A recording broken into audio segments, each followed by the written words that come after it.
What's up, Chaos Shinobi here. If you enjoy the story, like and subscribe so I can make more awesome videos for you guys. Chapter 1. The boy will be named Naruto, and the girl Reina. Namikaze Minato said to the Jonin holding his new twins. Naruto had yellow hair and blue eyes, while Reina had the trademark Uzumaki deep red straight hair and emerald green eyes. Both were looking around with interest, noticing everything even though they were just minutes old. It disconcerted Minato, actually, as he took them from the Jonin who flashed away and set them down on the cradle he had made for this. He heard Kushina's scream, and a roar that he'd know anywhere. Oh shit, he thought, turning to see the nine-tailed fox coalesce in midair above Kushina's broken seal. She had passed out from the pain of the forced release. The Kyuubi cackled, looking down at her, and they heard a demonic voice say in their heads, "I'll leave you alive to see the destruction of your home." As it jumped away, Minato was alerted to a presence behind him. As he turned, he was forced to whip his head back, dodging a long kunai thrown by a masked man with a Sharingan. The figure hummed, "Well, you're a lot less noble than I thought. You dodged at the cost of your child." Minato paled, spinning around to see the kunai sticking into Naruto's chest, right below his heart. The boy in question had passed out from pain. Minato cried out, "Naruto!" and flashed to his side. He could see that the kunai wasn't a deadly blow, but there was a strange aura around the blade, one that seemed to be stopping the bleeding. He grabbed both his kids and Kushina, before using Flying Regin to teleport to the hospital. As he handed them over, the nine-tailed fox was seen in the distance, approaching Konoha with a heavy heart. He turned, resolute. He turned to his daughter, "I'm so sorry, Reina, but I have to do this for Konoha." He picked her up, and teleported away, appearing in a clearing approximately 800 feet from the nine-tailed fox. Setting Reina down, he created a shadow clone, then pulled out a sealing scroll, something that stored a seal until the maker wanted to use it, and activated it. Sealing Jutsu, 8 trigram seal. His hands lit up with a red aura. Placing one on Reina's chest, his clone teleported onto Ninetails itself, touching it with the other hand. With a roar of rage, the great demon, the great Kyuubi no Kitsune, was drawn into the chest of a newborn girl. Exhausted from sealing the Kyuubi's chakra, Minato flashed both of them back to the hospital where his wife and son were. As he appeared, Reina in his arm, Kushina saw the seal on her chest. "Minato, did you seal it?" she asked quietly, in a tone that promised pain. "I had no choice," Minato said grimly. All of the shinobi and Konoha working together couldn't beat the Kyuubi. It was this or the destruction of the village. At least this way we can have Reina seen as a hero. Tsunade, she hadn't left the village yet, interrupted them with a quick tap on Minato's shoulder. "Minato, there's something you need to know about your son." "What?" both Minato and Kushina said quickly. "What happened?" The legendary medic hung her head. "The kunai was poisoned, not with a deadly poison,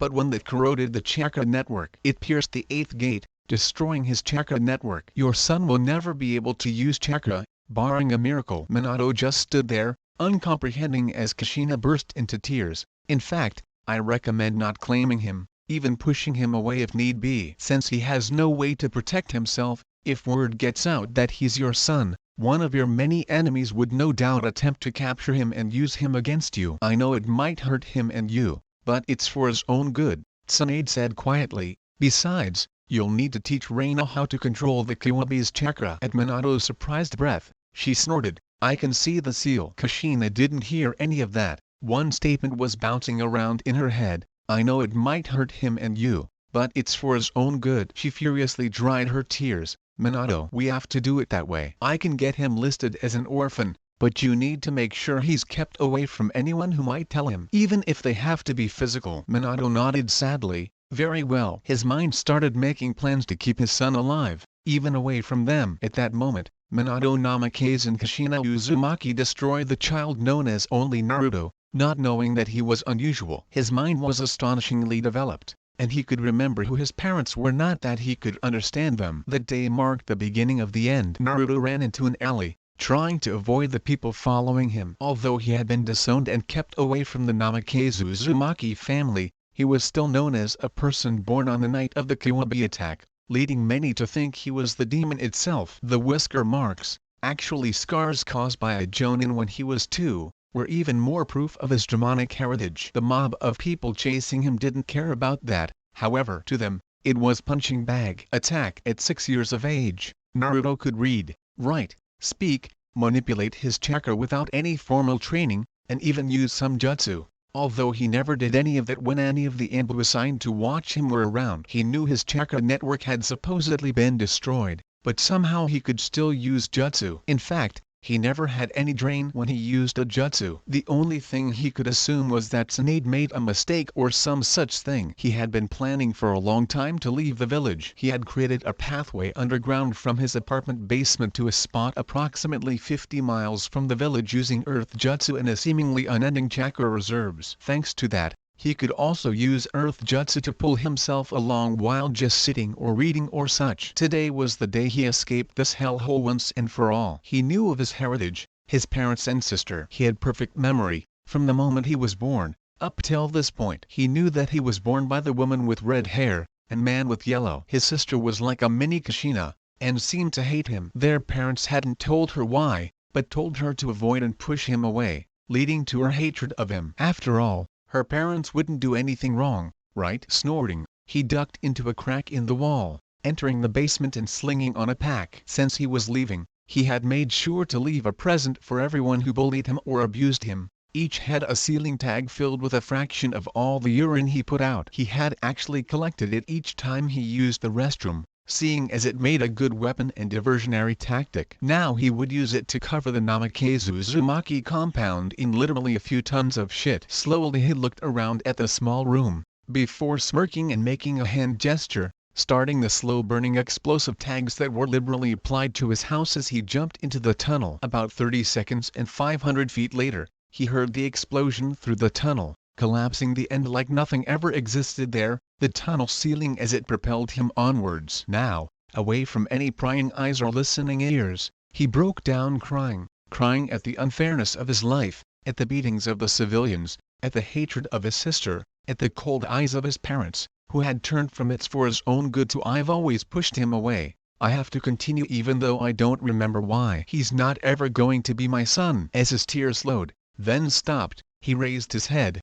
cold visage showing nothing but contempt for his past family. I will return, and when I do, Konoha will pay for all the shit I had to put up with. He swore coldly. His promise made, he fell asleep, saving energy for the next day. How could he know that that would be the day his world changed? The next day, he crawled out of a hole in a hill. He was on top of a large hill, probably about 500 feet above the rest of the forest. To his left was a large face of rock, with a strange insignia on it. When he had first found it, on one of his many trips out of the village, he had felt attracted to it, a feeling of recognition. As he approached it, he reached out, tracing it, before noticing a new feature. In the center of the concentric rings was a glimmering hole, about the size of a finger, with light coming from it. Curious, he stuck a finger in. With a burst of energy, he was flung away from the rock, eyes suddenly on fire. It was like someone was stabbing them with a hot kunai. A pain he remembered well from his 4th birthday. He screamed for a long time,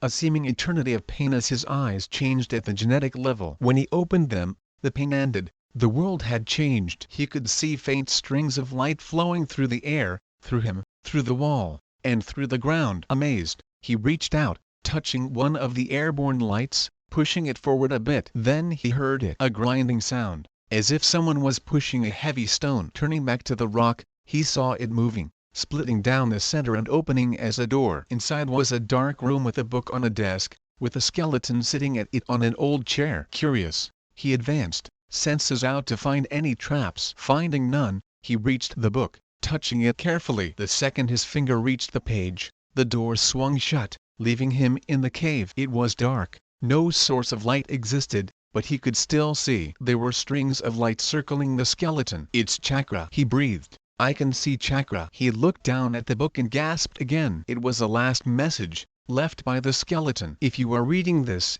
you have both my congratulations and deepest sympathies. Your life has not been an easy one. My name is Hagoromo Otsutsuki, though most know me as the Sage of Six Paths, and the human incarnation of the 10-tailed demon god, the progenitor of this world. And you, if you are reading this, are my heir. My apologies. I should probably explain that while many people believe I sealed the Juubi inside me, I am the Juubi in human form. The Juubi's power is too great for a human to contain, so I absorbed its essence, becoming the Juubi itself in a human body. Before I die, I intend to split this power up, so that nobody I judge unworthy can possess it after me. I have already decided to split it into 10 parts, plus its original body.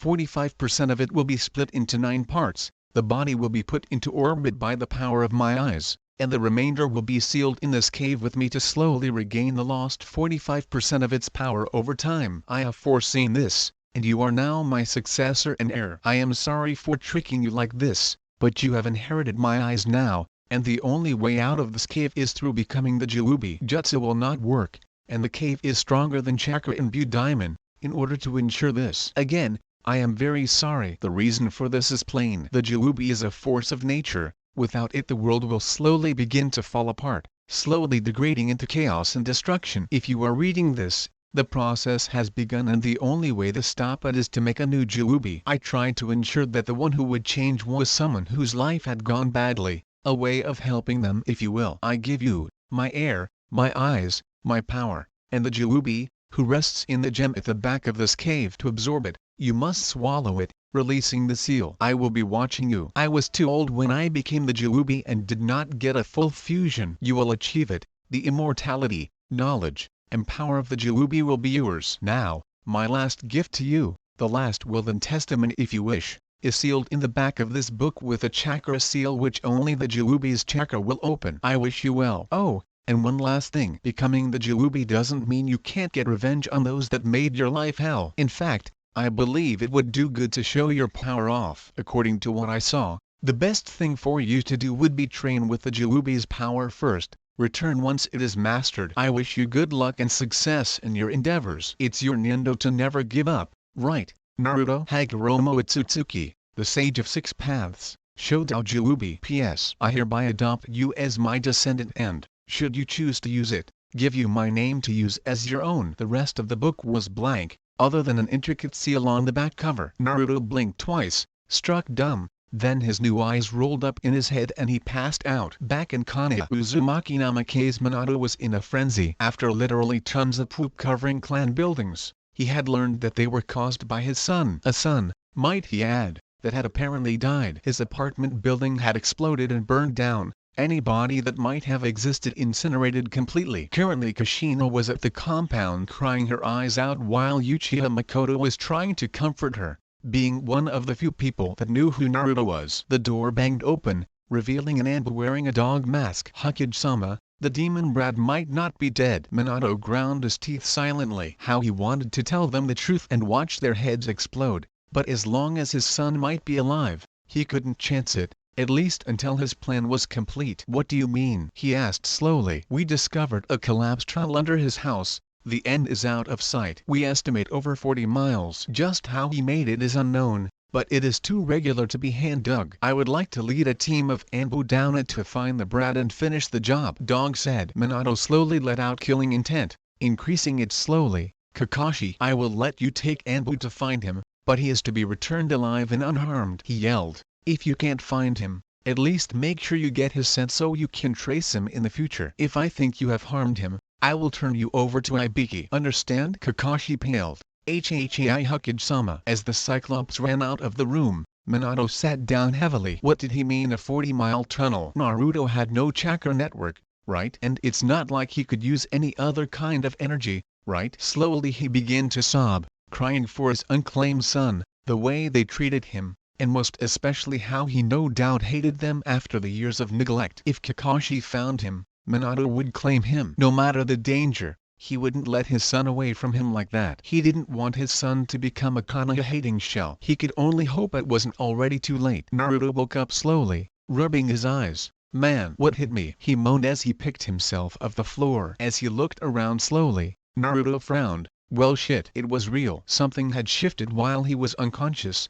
He was somehow more understanding of the situation. While it was still crazy and unbelievable, he was able to get that it wasn't a joke or hallucination. Now he just had to accept that he would be changing. Slowly he walked deeper into the cave, the chakra in the air lighting the way. At the back of the cave was a stone pedestal, a circular green gem, approximately a half-inch around. Seems smaller than I expected. He reached out, taking the gem from where it had sat, and raising it to his face. Well, here goes nothing. I hope. Nervously, he reached out and put the gem in his mouth, and swallowed. Of course, He didn't ever think of the transformation, or the pain that would follow it. The instant he swallowed, his body fell to the ground in agony. Slowly, starting at his feet, it was disintegrating, changing from matter to chakra. The process was slow and painful, and once it reached his heart, he passed out. Everywhere around the elemental nations, every shinobi froze for a minute. Everybody with any sense for chakra. They didn't sense something, per se, but they knew something changed. There was something different. Something had been changed around the world. All of the BU inside humans were starting to rage, smashing at their seals and yelling about how they needed to get out, until to each one a figure appeared, instinctively calming them quickly and greeting them with some instructions. Minato had no clue what that wave had been, only that Reina had burst into his office, then curled up on the floor, screaming about the Kiwabi trying to break out. When they had calmed her down after an hour or so of unconsciousness, they found out the full story, and that her unconsciousness was caused by the Kiwabi. Flashback. Inside Reina, the Kiwabi had sensed the wave too. Impossible as it was for the Juubi to return, he knew what it meant. The new Juubi would be the lord of the BU. He couldn't stay in this girl. As powerful as he was, the Juubi was a literal god, and far beyond his pitiful power. He, as with all of the BU, was drawn to serve him. After all 9 BU were merely offshoots of the Juubi, their lord. Roaring, he slammed himself against the cage, forcing his chakra out regardless of the pain. He didn't fully release the seal, but it did change something, as Reina was forcibly drawn into the menscape. In Reina's menscape, a hooded and cloaked figure, with a face obscured by shadows appeared as well. The Kiwabi froze at that, the figure's shadow being that of the Juubi, the 10-tailed demon god. Kiwabi bowed to the figure, who raised his pale hand. Kiwabi, I am sorry, but I need you to settle down. I have use of this girl, and I need her to stay alive. You do not need to work with her, but keep her alive and intact for me. Do not tell her about any of this, or what that wave was. Finally, if you ever sense my chakra from anyone, do not inform anybody of it. I will return eventually to free you. Do you understand, Kiwabi? The Kiwabi nodded subserviently, irritated but understanding. Please, my lord, call me Karema. It shall be as you say. The figure then turned to Reina, who had stood frozen during this exchange. Girl, I have something you need to learn. Ask your parents about the boy without a chakra network. They will understand what I mean. Tell them the boy in question disintegrated as I watched. I will see you again, eventually. He vanished in a swirl of darkness, leaving a humbled Kiwabi and confused Reina. Flashback end. Minato froze as he heard what the figure said. Are you absolutely sure that the person said that? He asked in a whisper. Yes. Who is it, anyway? Reina asked, confused. Without a word, Minato channeled chakra into an emergency seal, reverse summoning Kushina from their house. Minato, what? Kushina, there's been a lead, and a problem, Minato says. Reina, please tell your mother what happened. Reina did so, not understanding. As she heard the figure's words, Kushina burst into heaving sobs, and oh, she yelled, as tears streamed down her face. Please no. Reina was shocked and scared by this sudden display of emotions. After all, she was only 6. Who is this guy? She yelled. Why are you crying so much? Kushina growled. I don't know, but I'm going to kill him. He killed family. What? Reina said, confused. Sweetie, you had a twin. Naruto was your twin, but he had no chakra network. Because of that, we couldn't claim him. He would have no way to protect himself from our enemies. We shunned him, but apparently he knew he was related to us. He ran away 2 days ago, after destroying his house. Now this person is saying he's dead. There's no way for Iwa to know who he was this quickly, so he had to kill him. Minato said sadly, then angrily. Did you see his face? What did he look like? And what was his voice? Reina shook from the realization that the boy she had tormented so much was in fact related to her. Oni-san. She breathed. It could be. Reina, Minato snapped. We can talk about that when we get home. For now I need to know everything I can about the person who killed your brother. He's ruined my plans. Reina glared at him. I didn't see his face. His voice was male but high, and he was short, maybe 5 feet tall. His voice sounded like a kid, actually, but no kid could command the Kiwabi. Minato considered this. She's right, he thought. Anyone able to control the Kiwabi, worse, anyone the Kiwabi acknowledges as its lord, is a big problem. We need to find this guy and kill him or capture him fast. Alright Reina. Was the Kiwabi angry or anything when he appeared? Was he put under this man's control, or did he obey on his own? Minato asked cautiously. Kiwabi, will you work with me for once and tell them?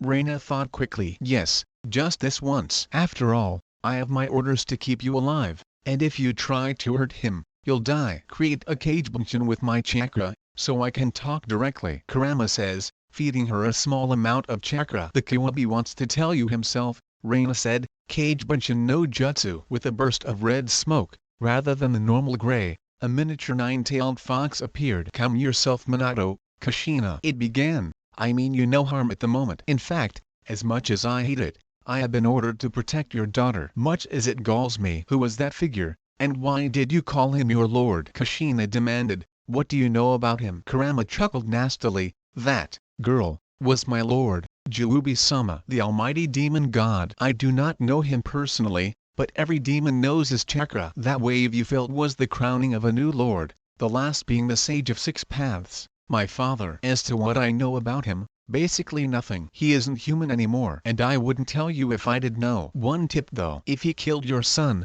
it's useless to try to take revenge. My power is the greatest of the Buu, but he could destroy all 9 of us together. And I mean kill us, not just temporarily disperse us. All 9 Buu have our tails, but one tail force is less than 1% of his total power, despite him only having 10 visible tails. Altogether we make less than half of his power. Of course, Kurama knew what the figure meant by disintegrated, as that was how the Juubi was born, but he wasn't going to betray his lord, or help these people. He had to keep the girl alive, that was all. Minato and the others were doing an impression of a fish out of water, gaping widely. But I have orders not to tell you who he is, and I will not help your daughter if she chooses to fight him. Now goodbye. Kurama's clone dispersed, leaving red smoke and a very conflicted, scared group of people. The god-human in question was laying on the stone floor of the cave. His mind had gone on a route through each of the Jinchuriki, drawn to their Buu while his body was building back up. It took a while for it to completely disintegrate,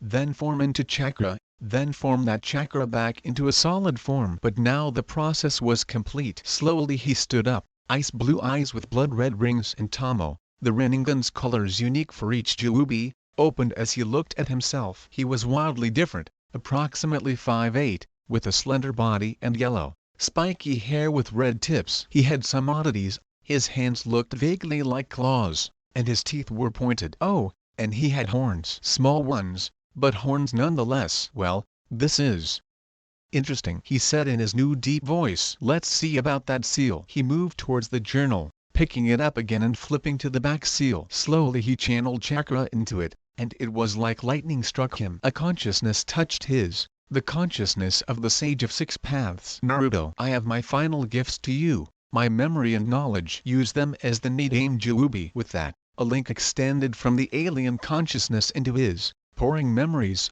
knowledge and skills not his own into his mind. They were sealed away strangely, suppressed below his so as to not change him. After all, we are the sum of our memories. They would be accessible, but not on the surface. Naruto was amazed at the wealth of information flowing through him. Some of the things were thought to be impossible, such as how to create items from the ambient chakra in the air, solidifying it. As it funneled knowledge into him, the consciousness slowly shrank, fading into oblivion. The last words the sage gave him were a very big help. Naruto, as the Juubi, your natural chakra is beyond any simple Buu or ninja. When you use it, it's like blasting huge fire jutsu into the sky. Here I am, come find me. I am putting a seal on it to suppress the signal to nearly nothing, but you must be careful. Any Jinchuriki allied with her Buu can sense you no matter what seal you have. Finally, speaking of seals, I can sense your fears about becoming sealed like a Buu. Don't be afraid of that. As the Juubi and infinite chakra, no seals will stick to you or affect you if you don't wish them to. You would simply overload them, destroying whatever you were sealed in and be reborn. You can put your own on, but nobody can force them on you. Now, I must go. I have cheated the Shinigami for too long. Goodbye, my heir. I take you as Naruto Otsutsuki, my son. Do me proud. As he finished, the sage vanished, embarking on the final journey into the realms of death. Naruto smiled, tears coursing from his unique eyes as he saw the past through the sage's memories, whispering, "Thank you, father." In Konoha, Minato and Kushina both froze, a feeling of sadness filling them. They didn't know what it was, but something had changed about their son. Time skipped 2 years. Naruto was walking on the road into Komagakure. Over the last 2 years, he had done many things: been an assassin, a mercenary, met with Pain and Itachi, who helped him train and locate the Biju, and now started to take the Biju from their respective villages, bringing them to Kumo since it was one of two places that treated them like humans. The other, Konoha, was out for obvious reasons,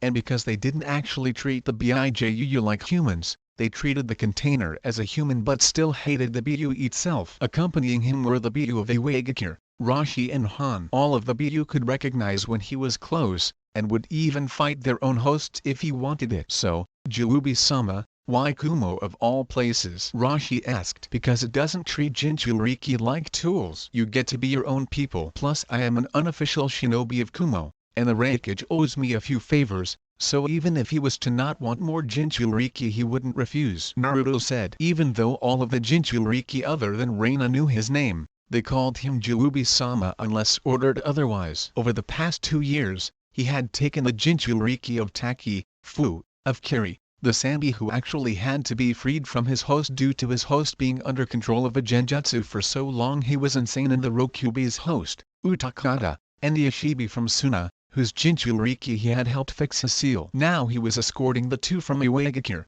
Rashi and Hanbi and Yujito were already in Kumo. Of course, the villages didn't usually like him taking their weapons, and tried to stop him. That didn't end well. In Iwagakure, the Tsuchikage himself had tried to stop Naruto, who the bingo book listed as the Shadow Walker, even though it had no description of him or his skills, beyond using blasts of energy to vaporize attackers and instant regeneration, and gotten seriously wounded. Surprisingly, the old man lived. You see, after leaving the cave he had become the Juubian. He had waited a while, practicing his powers in the Land of Lightning, and joined the company as an assassin, although it was more of a if he wasn't busy and the payoff was good enough he'd do the job. But after a while of that he had headed to Kumo on a rumor of how they acted to Biju. When he arrived, they were waiting for him, Kumo's ambush taking him directly to the Raikage and his brother, B. According to the Raikage, B and the Hachibi had sensed him as he crossed the border, and forced his brother to get ready. When the Raikage asked him what his intentions were,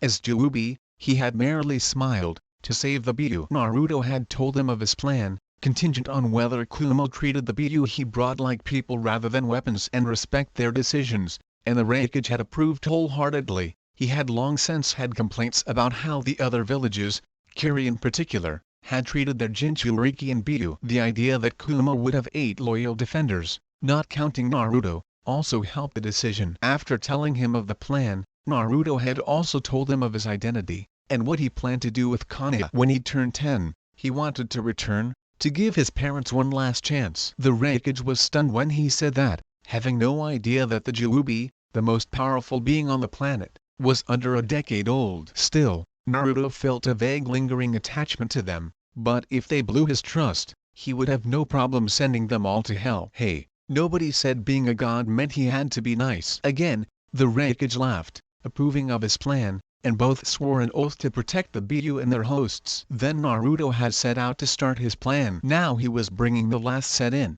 their places already prepared in Kumo. Time skipped 2 years. Naruto was often seen sitting in a bar, talking with his godmother with his shapeshift up. Obviously he had been in contact with her and his godfather, both of which were relieved he was alive. They didn't know what had happened, only that he had gained power beyond both of them combined. After hearing how Minato had abandoned him, they had even agreed not to tell him about Naruto being alive, at least until he was ready. In return, Naruto had taught both his transformation technique, which actually changed the form of the caster, to the point that a male transformed into a female could actually get pregnant, or an old person could shapeshift into a younger one and have all those years left, that is, if their mind stayed healthy. Both were more than happy to help him learn some of their more advanced jutsu in return. For Jiraiya he was taught the Rasengan and how to summon, even though he didn't have a contract or want the toads. His Rinnegan allowed him the chakra construct summoning path, or as the Juubi,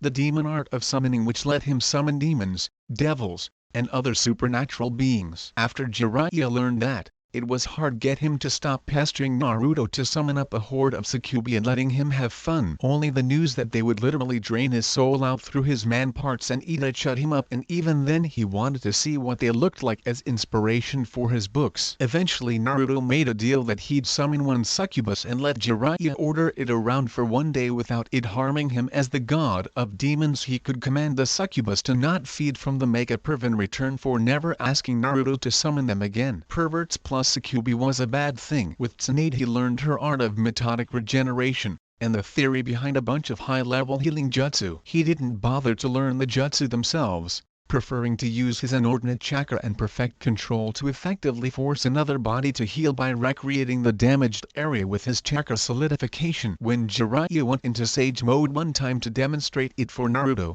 he learned of his connection with nature, or more accurately nature's connection with him. It took a lot of pleading on his part to keep Jiraiya quiet about the amount of nature chakra he could sense from Naruto, but he did eventually. He stayed with Tsunade for a while, until it was time for him to leave, to return to that hell he called his birthplace. Konoha. Naruto approached the gates of Konoha, wearing a set of clothing that resembled the lightweight armor that scouting teams wore, inlaid with seals and forged of his own chakra metal, unbreakable with his chakra constantly cycling through it. It had a genjutsu over it though, making others see it as a normal set of civilian clothing, with a special katana over his back. He had a genjutsu on, giving him black hair, green eyes and very pale skin. His demonic features were missing, shape-shifted away temporarily, and his energy was suppressed down to nearly nothing. Well, for him, he couldn't have any sensors find him, right? As he approached, he mentally changed, putting on the mask of the dark, slightly amusing teen with an evil past,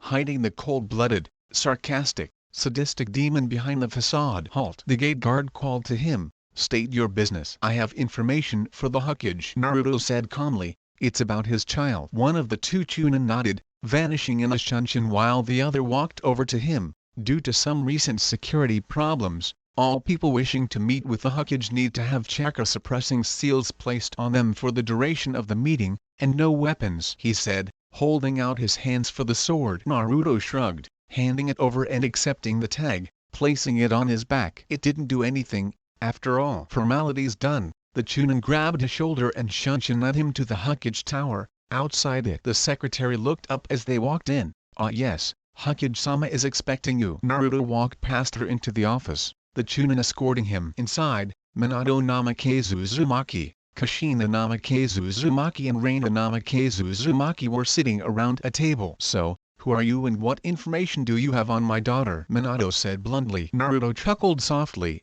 I don't have information on your daughter. It's your son I come to you about. All three stiffened slightly. I don't know what you're talking about, Minato said slowly. I only have one child. Naruto sighed. Hokage-san, let's not play this game. If you want my information, stop treating me like an idiot and denying a fact I know. After all, I found him. Kushina glared at him. You're lying. Our son died 4 years ago. He was disintegrated. Yes, I know. Naruto interrupted. But what did you get told? Exactly. He disintegrated, right? You never were told he was dead, and he didn't die. Naruto is alive and well. I can give you a picture of him if you wish, to prove it. All three sucked in their breath as he held out a picture of himself in his old form before he was the Juubi, aged about 2 years. His 6 whisker scars were obvious and his blue eyes spoke volumes. He's perfectly fine. Where is he? Reina asked, voice trembling. Where is my Onisan? Naruto shook his head. I came here because of him. He sent me with a message. He wants to return, if you will fulfill a few conditions. Firstly, he does know of his parentage. Obviously, he wants legal emancipation and his new surname, chosen by him. Secondly, he wants to be put into the academy to take the test, this year. I can vouch that he has skills far beyond a genin. Hell, he is better than a jonin. Thirdly, you won't attempt to manipulate him or change him in any way. And finally, you won't ask him about how or why he left or obtained his skills. If you will agree to that, I can contact him immediately to return. Minato frowned at the list, and Kushina burst into tears. He hates us. He wants to get out of our family. She sobbed. I knew it. I knew we shouldn't have pushed him away. Minato patted her on the shoulder. Ahem. Mr. Atsutsuki. Naruto said. Alright, Mr. Atsutsuki, is there any way you can bring him here to talk to? Face to face? We'll offer as much as you want. Naruto laughed and sighed. No, I will not betray him. Minato's face hardened. then perhaps he will come to rescue his messenger. Naruto smiled.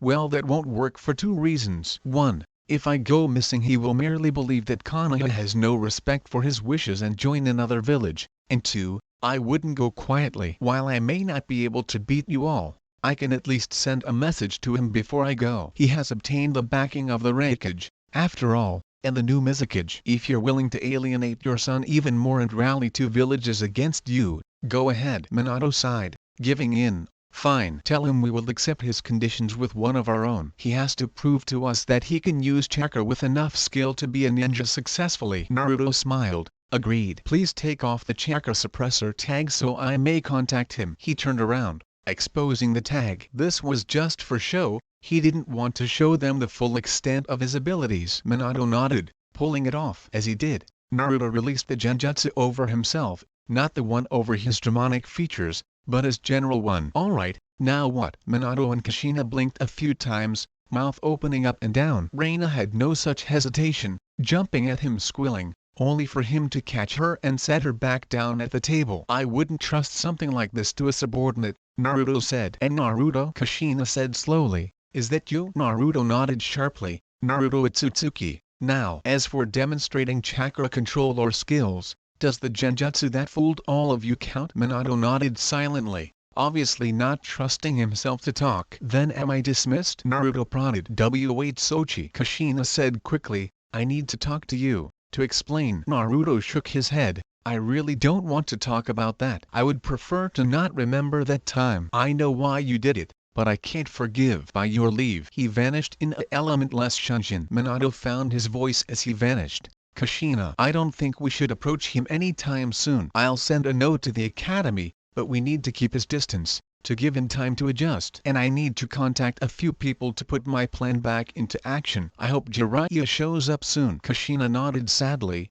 I just hope he eventually forgives us. Reina merely sobbed. The next day, Naruto entered the academy, 4 months before the final test. And Anbu had found him at Ikiraku's ramen stand, talking with the Ikirakus, one of the few families who hadn't treated him as a demon. The dog-masked Anbu had given him a note to Iruka, and directions to the academy, and sent him on his way. As he opened the door to the classroom, he felt all eyes on him. He handed the teacher, Iruka, the note from the Hokage. Alright class, we have a new student. This is Naruto Otsutsuki, who has returned after 4 years. He will be joining our class and taking the graduation test with us, Iruka said slowly. What? Kiba and Yuzuka yelled. The demon is back? Why does he get to skip most of the year? Iruka started to respond, but was silenced as Kiba fell to the floor, gasping as a killing intent radiated from Naruto, focused mostly on Kiba. It was about 0.1% of his max, but any more would have killed the boy, and he didn't want that. Does that answer your question? Iruka cut in.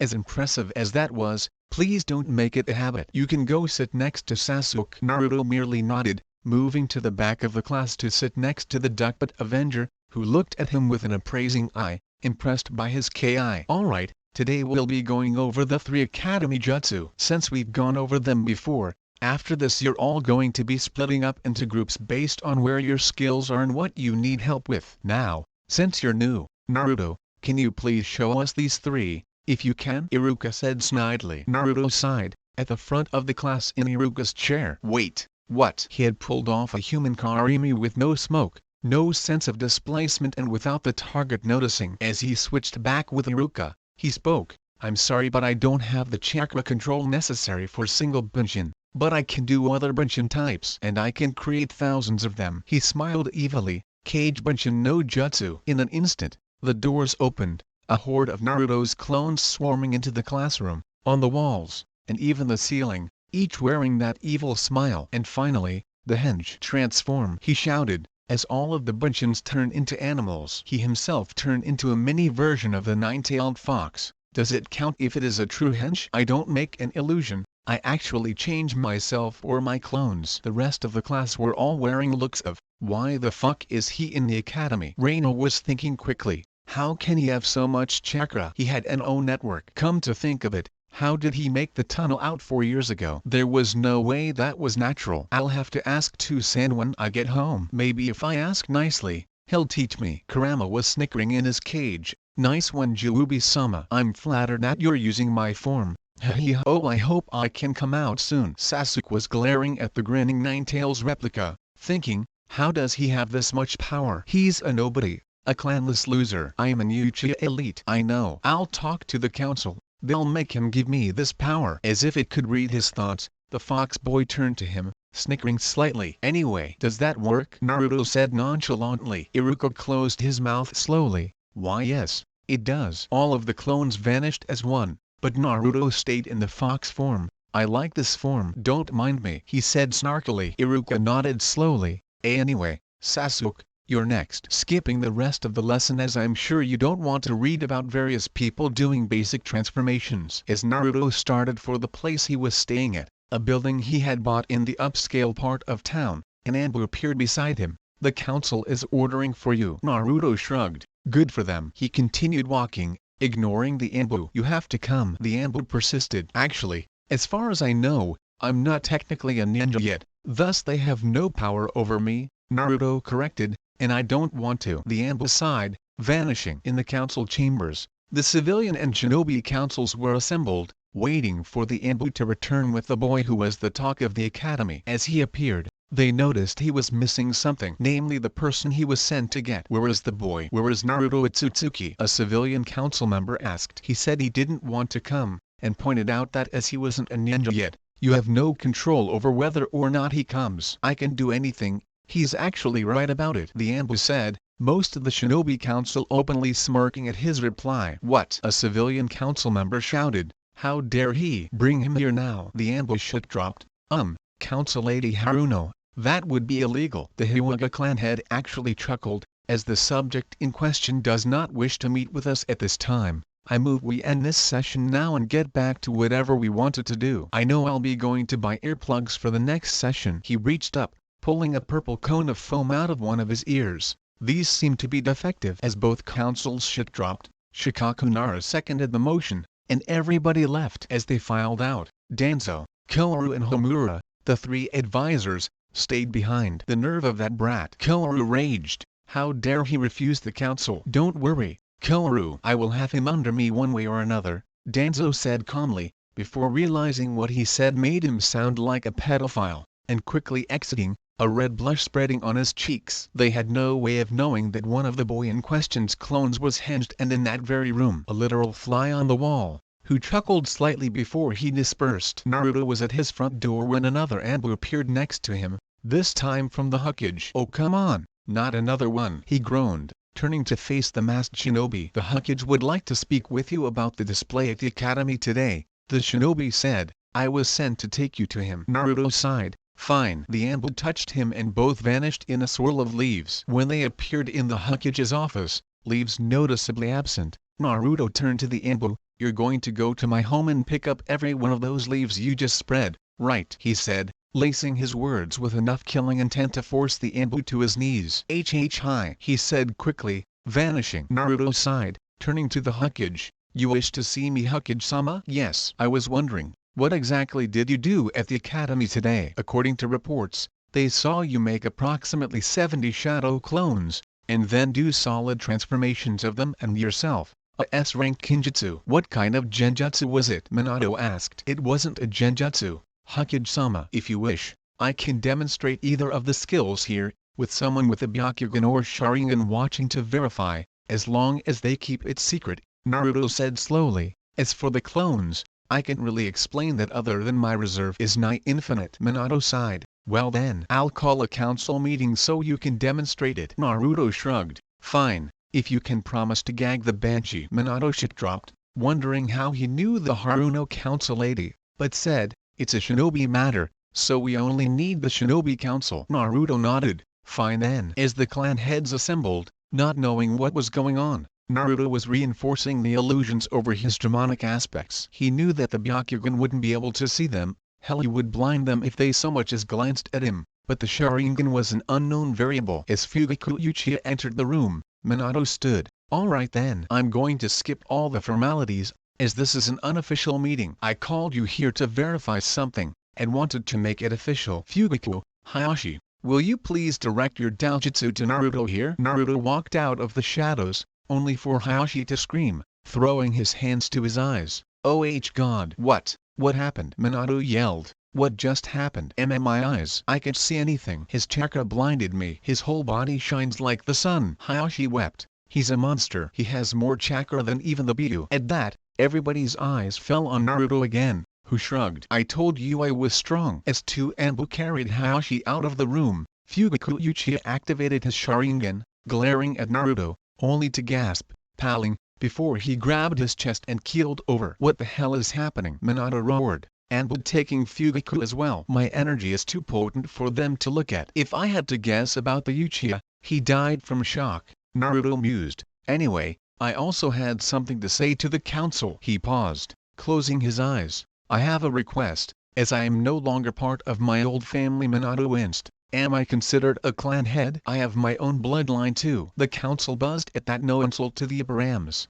What bloodline? Shikaku asked. It's sorta weird. Naruto scratched his head. I could die. There were many raised eyebrows at that. What do you mean? Yamanaka Inoichi asked. You can't mean you're immortal. Naruto shrugged. If someone gives me a weapon, I can demonstrate. Kakashi, wearing his Anbu gear, handed him a short wakizashi, which Naruto took with a nod. As I was saying, just watch, Naruto said, placing the tip of it over his heart, then thrusting before anyone could do anything. Gasps rang out at this apparent suicide, until they realized, wait, he isn't falling over or anything. Naruto smiled, releasing the blade sticking through him. As I said, I could die. I can be wounded, but all I have to do is kill myself to regenerate. Even if my natural regeneration doesn't heal me nearly instantly, even if my full body is destroyed down to an atomic level, I can come back. Actually, he had accidentally had to test it when the Tsuchikage faced him. He had been struck directly with the atomic dismantling jutsu, but his body had merely reformed. After all, it was made of chakra and could reform out of the chakra in the air. Still, he did have some weaknesses. Things like the Kamui, which transported items to other dimensions, could hurt him. As they didn't truly wound him, they separated those parts, transporting them away. It originally wasn't an attack technique. It was a teleportation defensive technique, though he could regenerate from it slowly, or use the surefire method of killing himself, along with other time-space ninjutsu. Luckily, even though they could wound him dearly, he couldn't actually die. Perks of being a living god. It took about 2 minutes for the stunned council members to pick their jaws up off the floor. How does your ability work? Shikaku asked after recovering. Is it instantaneous regeneration or some other ability? Naruto smiled. Neither. My body is special. I won't go into specifics, but for all intents and purposes, I am unkillable. How did you come to possess this invincibility? Shibiabaram asked, interested. It is not like any bloodline I have heard of before. Did your parents possess this? Naruto shrugged. Not that I know of. Actually, I am not 100% sure it's a bloodline, as part of it means I don't actually have blood. This led to another round of gaping, until Naruto sighed, pulling the sword out. Instead of having blood on it, there was a sheen of glowing liquid on it, which quickly evaporated, the hole in his chest sealing as it was withdrawn. Well, I for one believe that any chance of a bloodline like this being passed on should be grasped completely. I move that we establish an Otsutsuki clan with Naruto Otsutsuki as its head. Shikaku said quickly. I second that movement, Shibi said, calling for the vote. By the end of the vote, there was a new clan in Konoha, bearing the name of the Sage of Six Paths. We will need to make a clan compound eventually, but for now I assume you wish to stay in your current location, Minato said careeningly. Indeed, Hokage-sama. I know it is unusual, if not downright unique, for an academy student to have a seat on the council,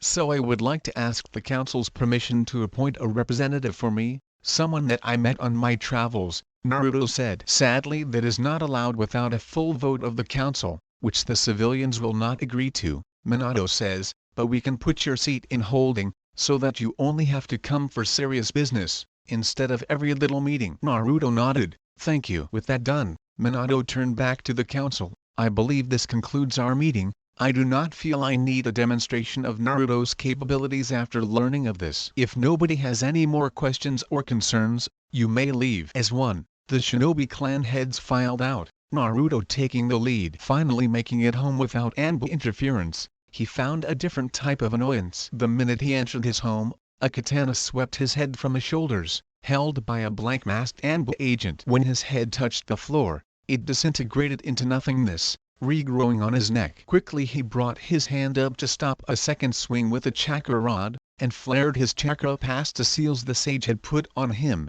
acting like a giant beacon to anyone who could sense it. So Danzo-sama was right, the black-masked ambush said, "You are immortal." The boy growled, "Why the fuck are so many people determined to annoy me today? I don't like busybodies or people trying to kill me." "You fall under both categories, so you won't get to report back to Danzo. You're going to lose your soul." As he said that, no less than 100 Anbu appeared around the house, trapping both the root Anbu and Naruto. "What the hell is going on here?" Minato roared. "What was that chakra spike?" Naruto was holding back the root Anbu's katana, little busy being attacked. "I needed someone here to verify what I'm going to do is not illegal." As he said that, he formed one-handed seals with his other hand, Kinjutsu binding of the soul. Ghostly silver chains burst through the floor, phasing into existence as they wrapped around the Anbu agent, ripping his soul from his physical body and dragging it into the floor, straight to hell. With that done, the physical body fell to the ground, alive but empty of a soul. Phew. Naruto turned to see Minato and the Anbu staring wide-eyed.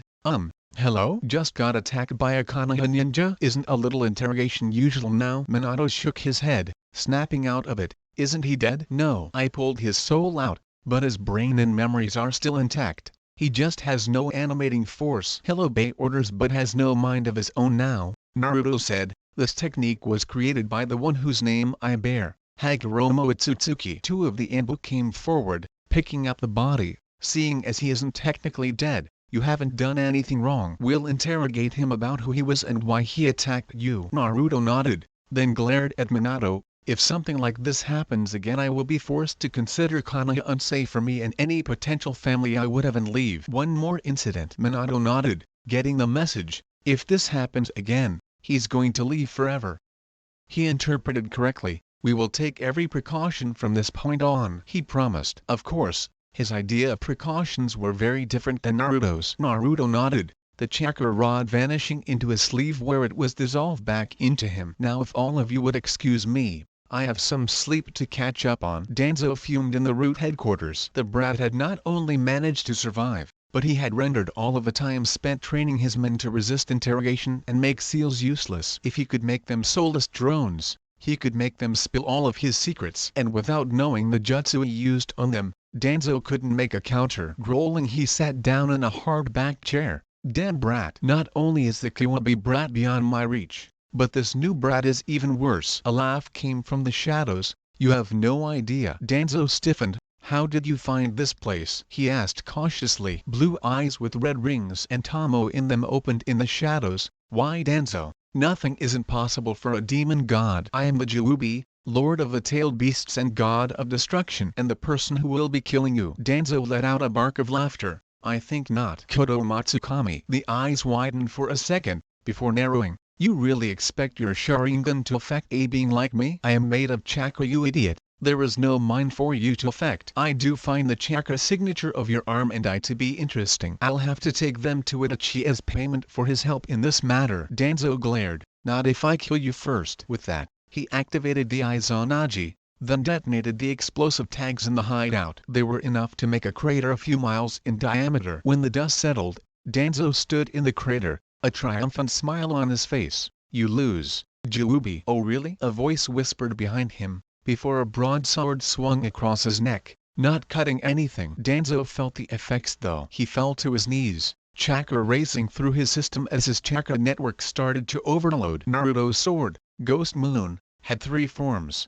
besides its normal katana-shaped form. The broadsword was the first. In that form it inserted tailed beast chakra into whatever it touched, overloading the network of the target with no physical damage. The second was that of a spear, known as the Spear of Glory, a weapon that could kill anything, even gods other than its master. The final form was that of pure destruction. If Naruto transformed it into the third form, it vanished into him, linking with his mind. When that happened, he gained control over every chakra network in the area, able to destroy or improve them with a thought. That form, however, was nigh uncontrollable. He only had used it once and was still scarred from the sight of hundreds of people literally becoming liquid as chakra burst from every cell in their body, unbinding them from the others and breaking cohesion. He could actually do something like that if he released his full power. According to the sage's memories, but to do that would send up a chakra flare large enough to literally destroy the elemental nations with its power. Of course,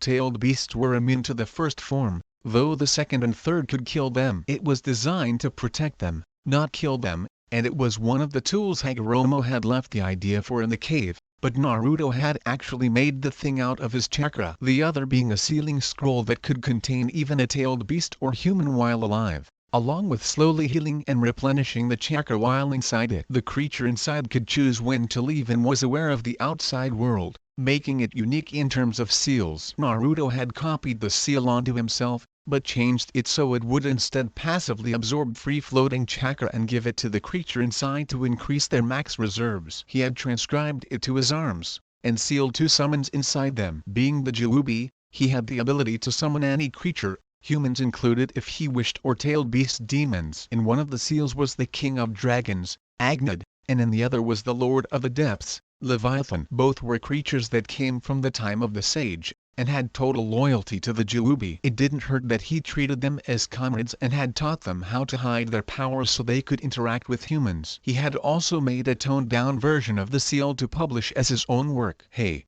even a demon has to make money. Naruto turned away as Danzo stumbled towards him, reaching out as if to touch him, but exploded right before he touched him, exploding into a spray of gore. His arm and head were fully intact, Sharingan displayed. Naruto had purposefully not channeled the chakra into those areas to preserve them. Grimacing fiercely, Naruto used Kamui to teleport the arm and the head of Danzo to Itachi, who had helped him master the powers of his eyes. He and Nagato had become Naruto's friends, after he had shown them the truth of his claims to be the Juubi. Nagato had helped him control his eyes, and Itachi's Rinnegan knockoff. The final level of the Sharingan isn't as powerful as the true Rinnegan, which contains the 7 paths counting outer and the abilities of the Sharingan, Mangekyo Sharingan, and Byakugan, plus the ability to see chakra in the air passively and manipulate it. Had been forcibly awakened by Naruto as a thank you for helping him with the Sanbyan Utakata. Itachi had told him the truth of the Uchiha massacre,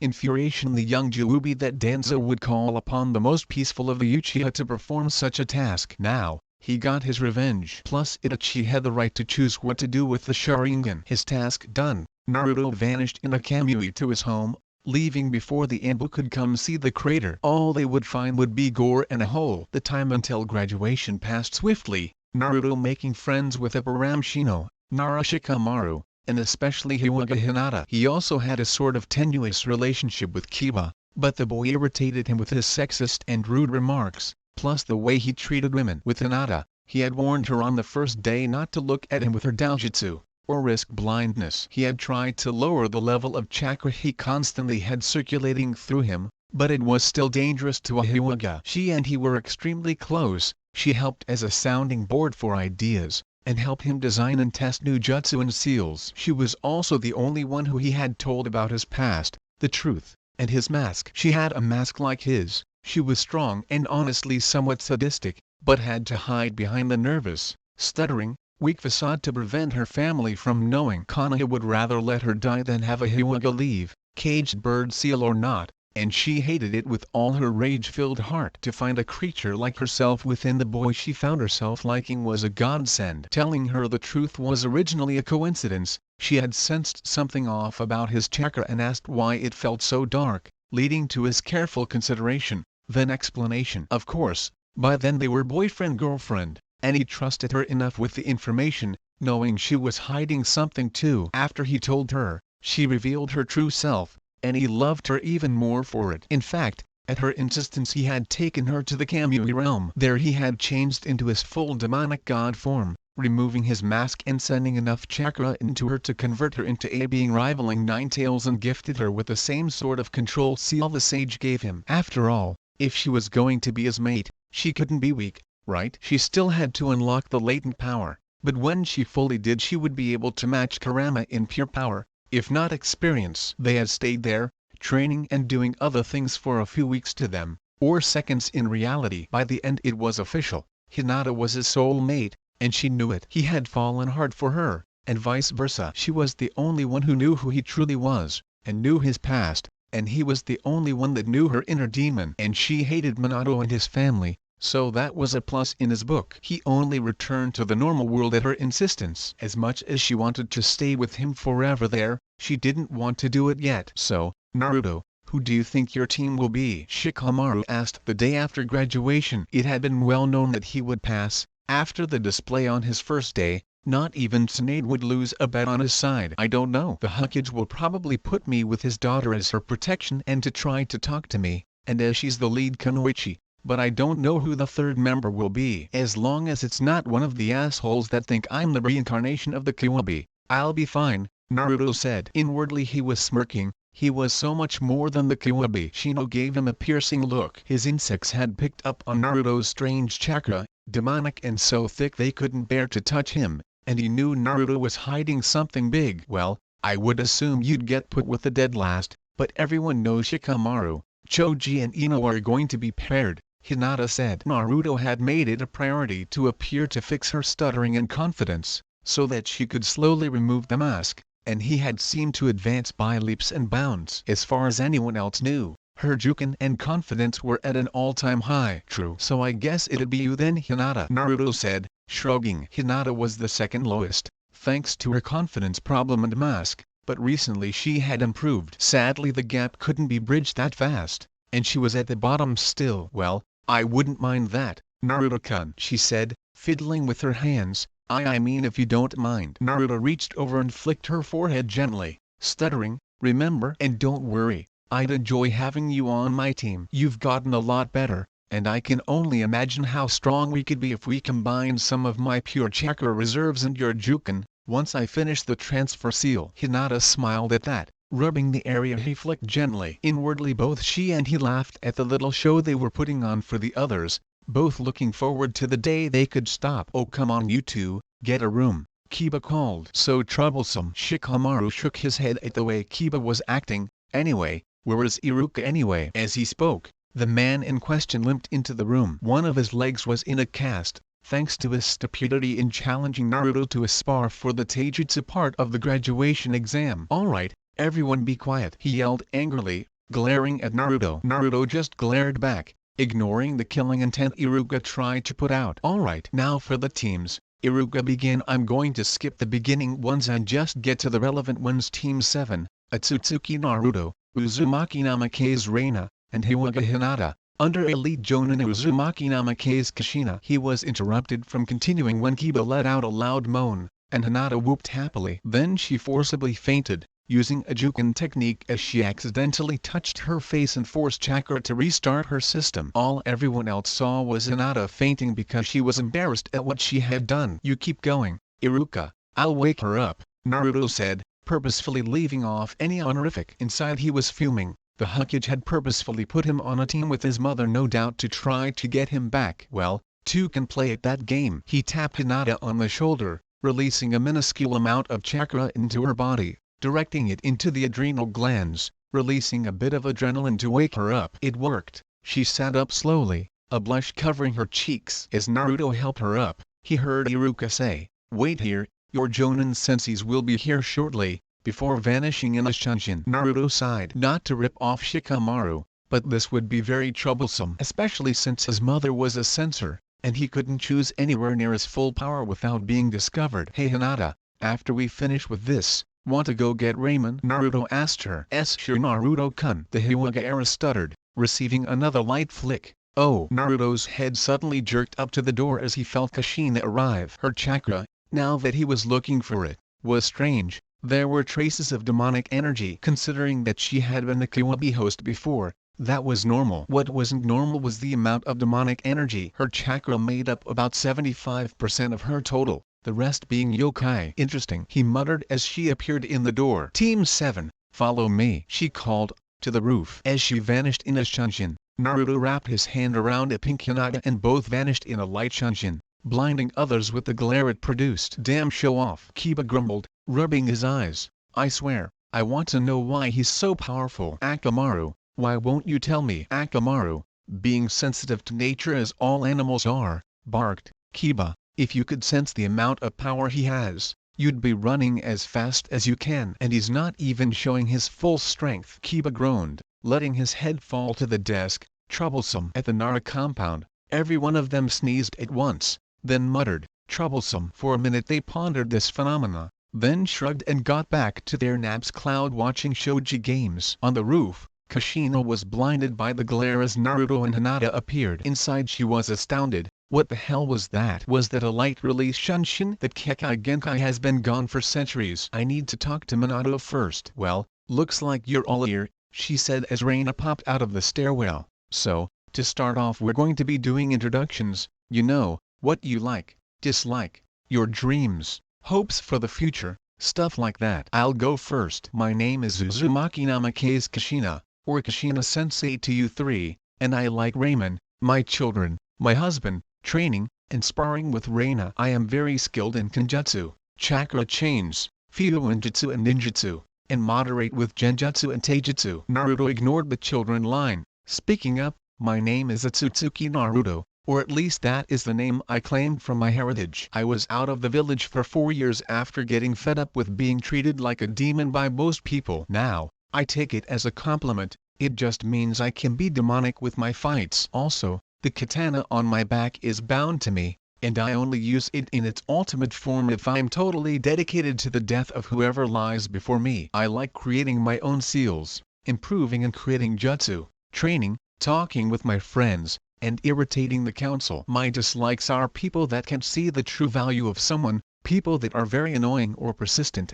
sexism, manipulations, people that don't own up to their mistakes, and those who underestimate me. My dreams are none of your business, and I have many hopes for the future, the most short-term of which being finishing my latest seal, an anti-seal seal that prevents any seals from attaching to or affecting whatever it is placed on. I should have it done within a few days. I also am very advanced in ninjutsu, fuinjutsu, irijutsu, kenjutsu, and taijutsu, with moderate skills in genjutsu, but sadly due to my large reserves I can't do them very well. Kushina's eyes widened at this, and she interrupted before Reina spoke. Wait, you've been able to make new seals and jutsu at your age? You have a blood-bound weapon? Naruto nodded. I have made a medical seal which can store living humans in stasis in order to get them to medics easier and quicker. It also works to repair the person slowly by using chakra in the air and applying it to the person's body, replicating destroyed cells, at the cost of making anyone stored in it lose some of their remaining cell divisions. I based it off of Senjutsunade's art of methodic regeneration. My weapon is blood-bound, yes,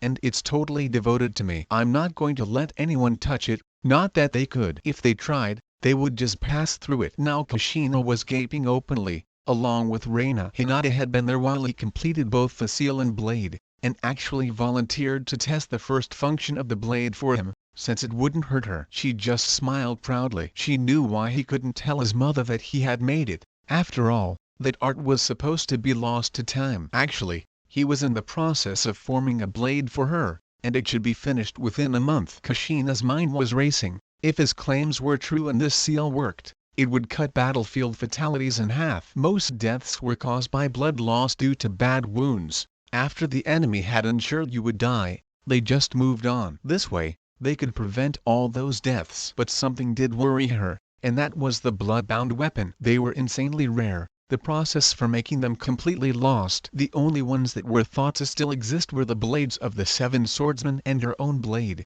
Crimson Maelstrom. For him to find a new one, plus the way he spoke of it having a released form, could he have found a way to access the mythical release state? Now she really needed to talk to Minato. If he had found out how to make them, or found more than one, he would need to tell them, for the safety of everyone involved. After the test she would go to him. Naruto cleared his throat. As much as I appreciate your need to ogle me, I find it somewhat disturbing coming from you too. What? Kushina said, snapping back to reality, then processed what he had said. No. Hinata chose to speak then. My name is Hyuga Hinata, of the main branch, and I like Naruto-kun, training, helping him design seals and jutsu, and being with my friends. I dislike sexists like Kiba, perverts, people that are mean to Naruto-kun, and I especially hate the people that caused him to leave the village 4 years ago. As she said that, she leveled an icy glare at Kushina and Reina. My dreams are to stay with Naruto-kun as more than a friend.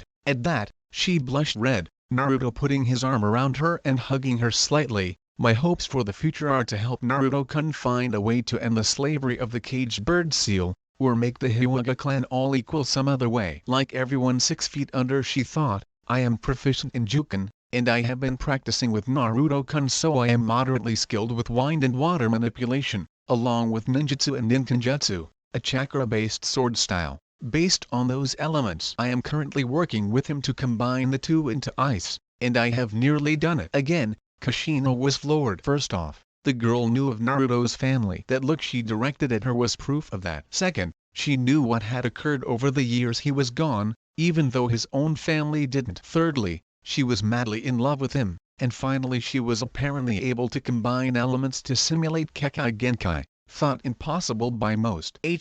I'll have to watch this one, she thought. Reina was thinking along the same lines, though for a very different reason. Maybe if I get to be her friend she'll tell me what happened to Onisan. But I can't let her get too close to him, that would destroy father's plan. Alright, I'm Uzumaki Namake's Reina, daughter of Kushina Sensei in the Hokage. I like ramen, my family and friends, and training. I dislike the Kyuubi, any of the tailed beasts or demons, people that are false friends, and people that want to kiss up to me just because of my family. My dream is to finally have my brother back. At that, she could swear she felt the air drop 10 degrees, as both Naruto and Hinata shot her ice-cold glares and Kushina looked alarmed. My hopes for the future are to get my brother back, and to make our family whole once again. Naruto just shook his head, before turning to Kushina. So, Sensei, what now? Now the real Genin test begins, she said. We're going to training ground 44. Kushina grabbed Reina's hand and vanished in a shunshin,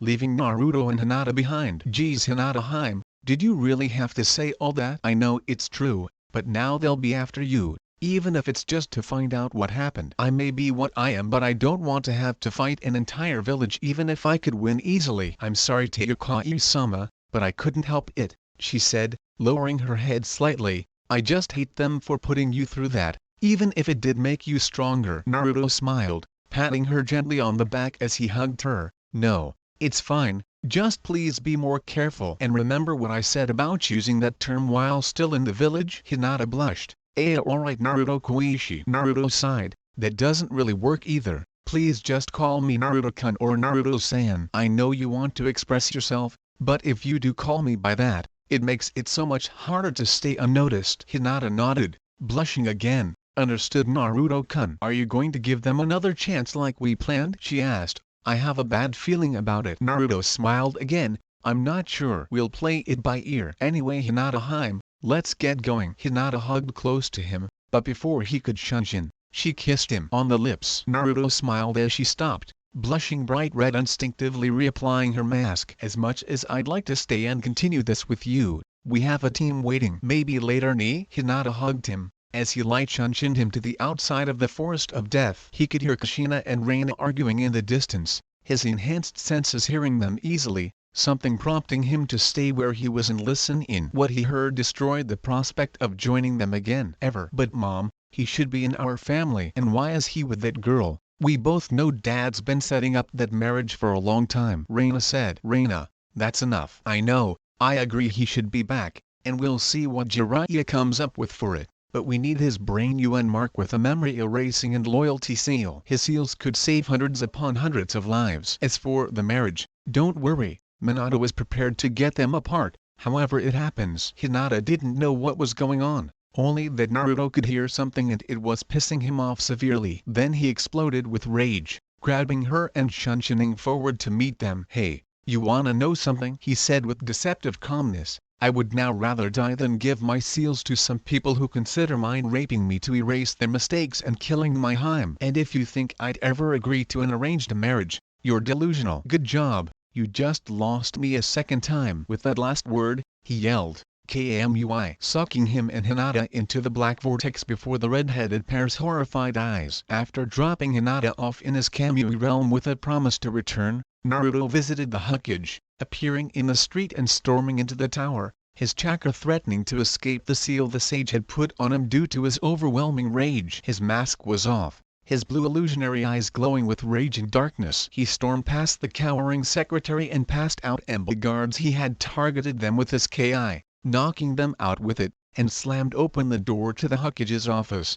You are a fucking manipulative bastard, he roared, I had been starting to consider offering an olive branch, and then I overhear shit about loyalty seals, mind-erasing seals, and a fucking arranged marriage, along with killing the girl I love. You're fucking unbelievable. Minato paled dramatically. His son was standing in front of him, a black aura rising off of him, his chakra physically manifesting in his rage. And then Naruto, you just what? You were joking? You weren't going to do it? Fuck you and your stupid plans. As far as I'm concerned, I just lost whatever family I had, and on the day I had been considering accepting their fucking apologies. Goodbye and good riddance to bad rubbish. Naruto shouted, and Hinata is coming with me. The next time I see any of you, I will kill you with a fucking smile on my face. KMUI. With that, he vanished into the wormhole, leaving a pasty Minato sitting at a desk, staring horror-struck at where he had been. Jiraiya soared in through the window. Minato, I heard most of that. Please, tell me it was a lie, or a misunderstanding. Minato slowly turned to him. My son is gone. Again. Inside he was wondering how Naruto had used the power of the Mangekyo Sharingan without one. Jiraiya nodded, glaring angrily. And why? Because you fucked up, big time. I thought you were smart, not approaching him until he calmed enough to accept you as his family, but no. You were plotting to erase his memories and start over. You would take the greatest prodigy this village has and destroy it, just so he forgave you. Prodigy? What do you mean? Minato asked. I heard Naruto talking to Kushina on the roof of the academy. He designed a seal that would store humans, alive in a state of stasis to get them to medics. It would even passively heal them. He and Hinata were two of the brightest ninja in the fucking village, maybe the world. And you just lost both of them because you wanted to manipulate them. Jiraiya roared angrily, not mentioning that he had helped him make it, and I wouldn't be surprised if he goes to Tsunade and tells her of this. She had been in the most contact with him. When she hears that,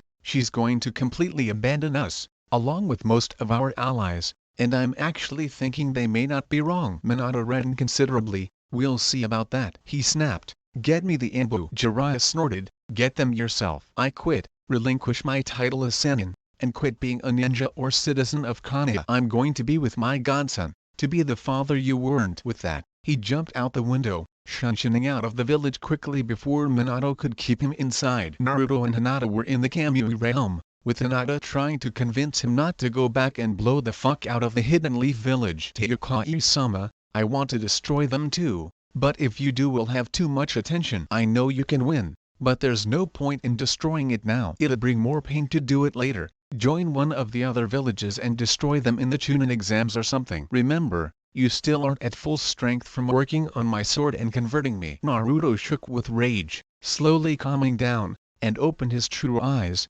removing the shapeshift he had used to mask his demonic features. You're right, Hinata. I don't want to do it now. I want to slowly destroy them, let them see where they are headed, then make them suffer, while I fuck with my so-called family. Then I'll bring the hammer down. Hinata nodded. Yes, Teokai-sama. Now, what are we going to do about this? Naruto smiled evilly. Well, we want to showcase our power, right? So let's do the world a favor and start eliminating the strongest enemies we might have to face, under other names of course. Hiwaga, Hinata and Otsutsuki Naruto have to die. The Akatsuki are on our side unofficially, and Kumo and Kurigaki are with us. But there's still plenty of enemies to go after. For now, though, I intend to recover my lost energy and work with one of my old associates, Gato. You need to finish converting. What stage is it at? Hinata closed her white eyes, her form rippling before changing. She had horns somewhat like his, but the color of her lavender hair. Her eyes had a black Rinnegan, on the white background, and her hands had thin claws. A golden tail snaked out of her rear, one of 4. I'm at 4 tails at the moment. Nearly on my 5th. I can wait till I get to 9. Naruto smiled. Good, good. Just remember, even with your power you can't be overconfident. You're a chakra construct like me and the BU now, so you have to watch out. If people find out, you'll be sealed before you can say Fuinjutsu. Also, once we leave this realm your name will be Mrs. Kyuubi, understand? My name is Mr. Juubi, got it? I know it's obvious when you think about it, but I used that alias while I was working with Gato before and nobody gave it a second thought. Hinata nodded, an evil grin coming over her face. Teokai-sama, I just thought of something. Since you don't want Konoha's nin coming after you, you could appear as the cloaked man you had used before to freak out Konoha. If they're going after that appearance, we can work on our power while they chase shadows, right?" Naruto nodded, patting her on the back. "Yes, but I have an appearance already known with Mr. Juubi, as an assassin and mercenary. First I have to contact a friend of mine to get us somewhere to live though, before I can start up my work." His body shifted, his clothes becoming nondescript civilian clothes, other than his katana on his back and his mask, a ceramic-covered steel mask with a reverse-color copy of one of his Rinnegan on it, making it look like nothing more than a simple decoration. He opened another Kamui portal, this one to the headquarters of the Gato Corporation, which he ran from the shadows. He was the one in the shadows that ran the company through Gato. Officially he was one of the anonymous chairmen, Mr. Juubi, and unofficially he was the leader of the company, an unnamed mysterious figure whose face was never seen. Gato didn't even know who he was, only that he was very close to the leader, whose face he had never seen. As Mr. Juubi, he was also Gato's top mercenary, assassin and all-around killer saboteur. He did the dirty jobs, when it required too much finesse to send missing nin. "Ah, Mr. Ju," Gato exclaimed,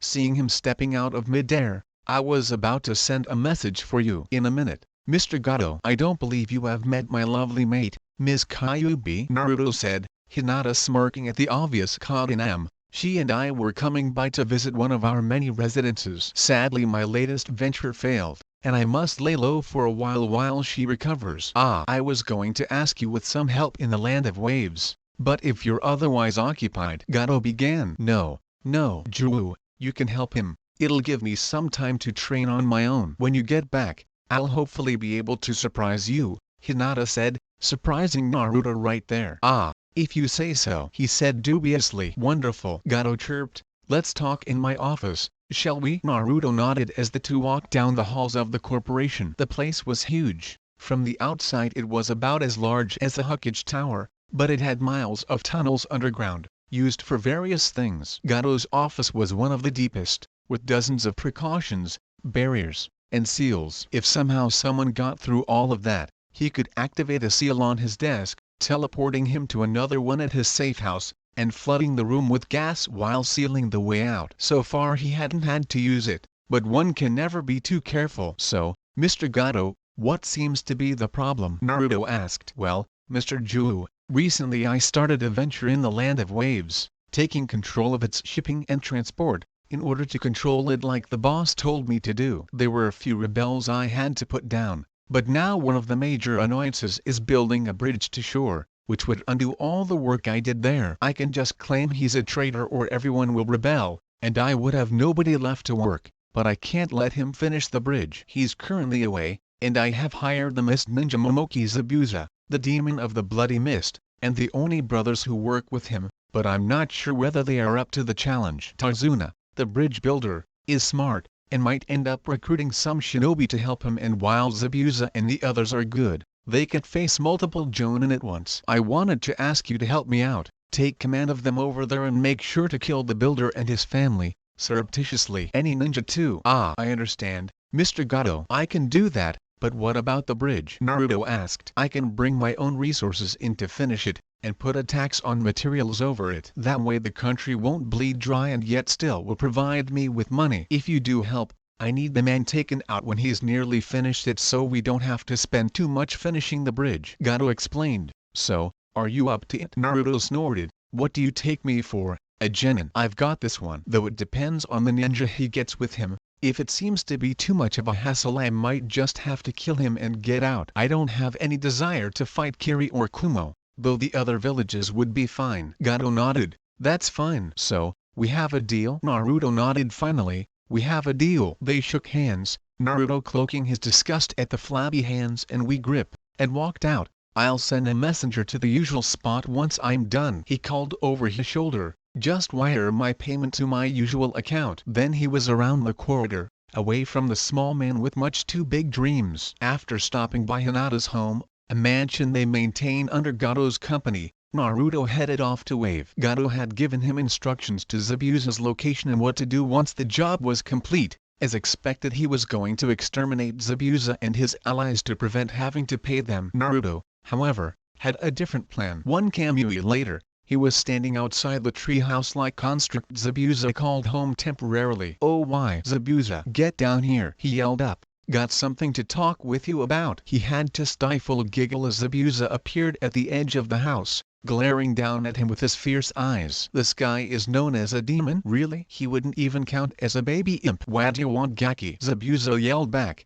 Besides to die? Gato sent me, Naruto said from behind him. My name is Mr. Ju, and I'm here to take control of this operation. Zabuza spun around, freezing at the sight of the katana at his throat. That's a blood-bound blade. How do you have it? He asked, stunned at the power he sensed from it. None of your business. Anyway, I've been put in charge of this operation. If you have a problem with working for a kid, I can kick your ass, or you can just accept it and we can move on, Naruto said, sheathing his blade as it returned to katana form. Hell yes I do. Why the fuck would that short asshole put you in charge of someone like me? Zabuza said angrily. I've got more combat experience and skill in one hand than you do in your entire body. Naruto's eyes narrowed as he let out a burst of killing intent, forcing Zabuza to his knees. Listen up, you browless freak. I don't care whether you don't like me. I don't care whether you think you're better or stronger than me. You will listen to me and obey my orders, or I can beat the shit out of you and send you to hell. I have more power in one hair than the entire population of Kiri. I am the Juubi,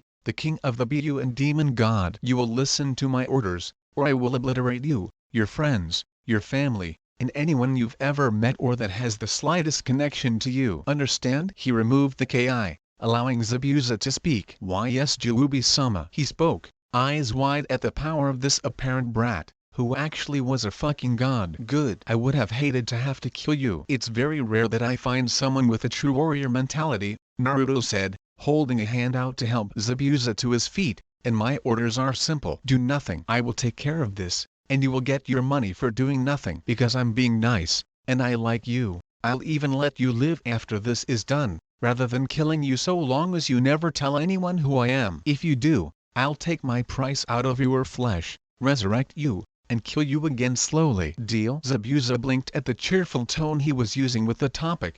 Deal, he said, nonplussed. What do we do while you're doing all this? I don't know. You can learn to fucking tap dance for all I care. Just stay out of my way and we're all good, Naruto said bluntly. Now, go tell your buddies and tell the guy behind me to point his senbon somewhere else or I'll get him like a fish. Haku, who had been hiding in a tree, ready to act, suddenly felt a poke on his back, and turned to see a shadow clone holding a meat hook. Boo! With his message delivered, Naruto vanished into the Kamui, his clone dispelling quickly after. Zabuza-sama, what do we do? Haku asked hesitantly. We do as he says, Zabuza replied, wiping his forehead. Just being near him was a hell in and of itself. I don't want to know what he can do if he's actually trying. Haku nodded. Should I attempt to follow him? No, Zabuza yelled. Don't do anything. I would prefer to live. I don't want to piss him off. Understand? Yes sir. Zabuza then turned, heading inside to tell the Oni brothers of the change in plans,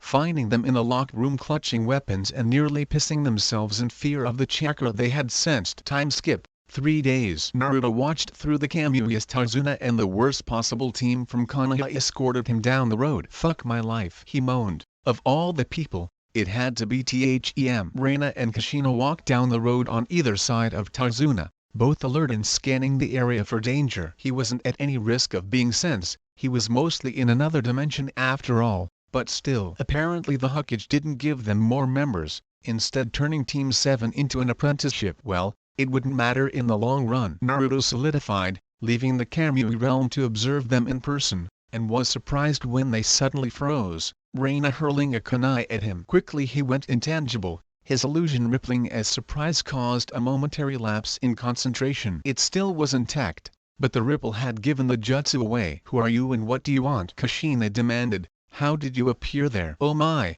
I didn't know either of you was that precise of a sensor. Naruto mused. I'll have to add that. Anyway, my name is Mr. Juubi, and I was merely investigating the ninja Tarzuna hired to assess you. Tarzuna stiffened at the name Mr. Juubi and all three ninja noticed it. What is it, Tarzuna-san? Kushina asked. Does the name mean anything to you? Yes, Mr. Juubi, he works for the Gato Corporation, and is presumed to be their head assassin and mercenary for the company. He's said to be on par with a Kage or more and has never failed a job, Tarzuna said, palling. Ah, I see you've been keeping up with the scuttlebutt. Yes, that is me. Nice to meet you, Uzumaki Namake's Kushina and your daughter Uzumaki Namake's Reina. I heard your son had returned to Konoha. Any idea where he is? Naruto asked, smiling mockingly. Both of the ninja stiffened, an enraged expression appearing on Reina's face. What do you know of my brother? She growled. Tell me. Oh, not much. I saw him a while ago,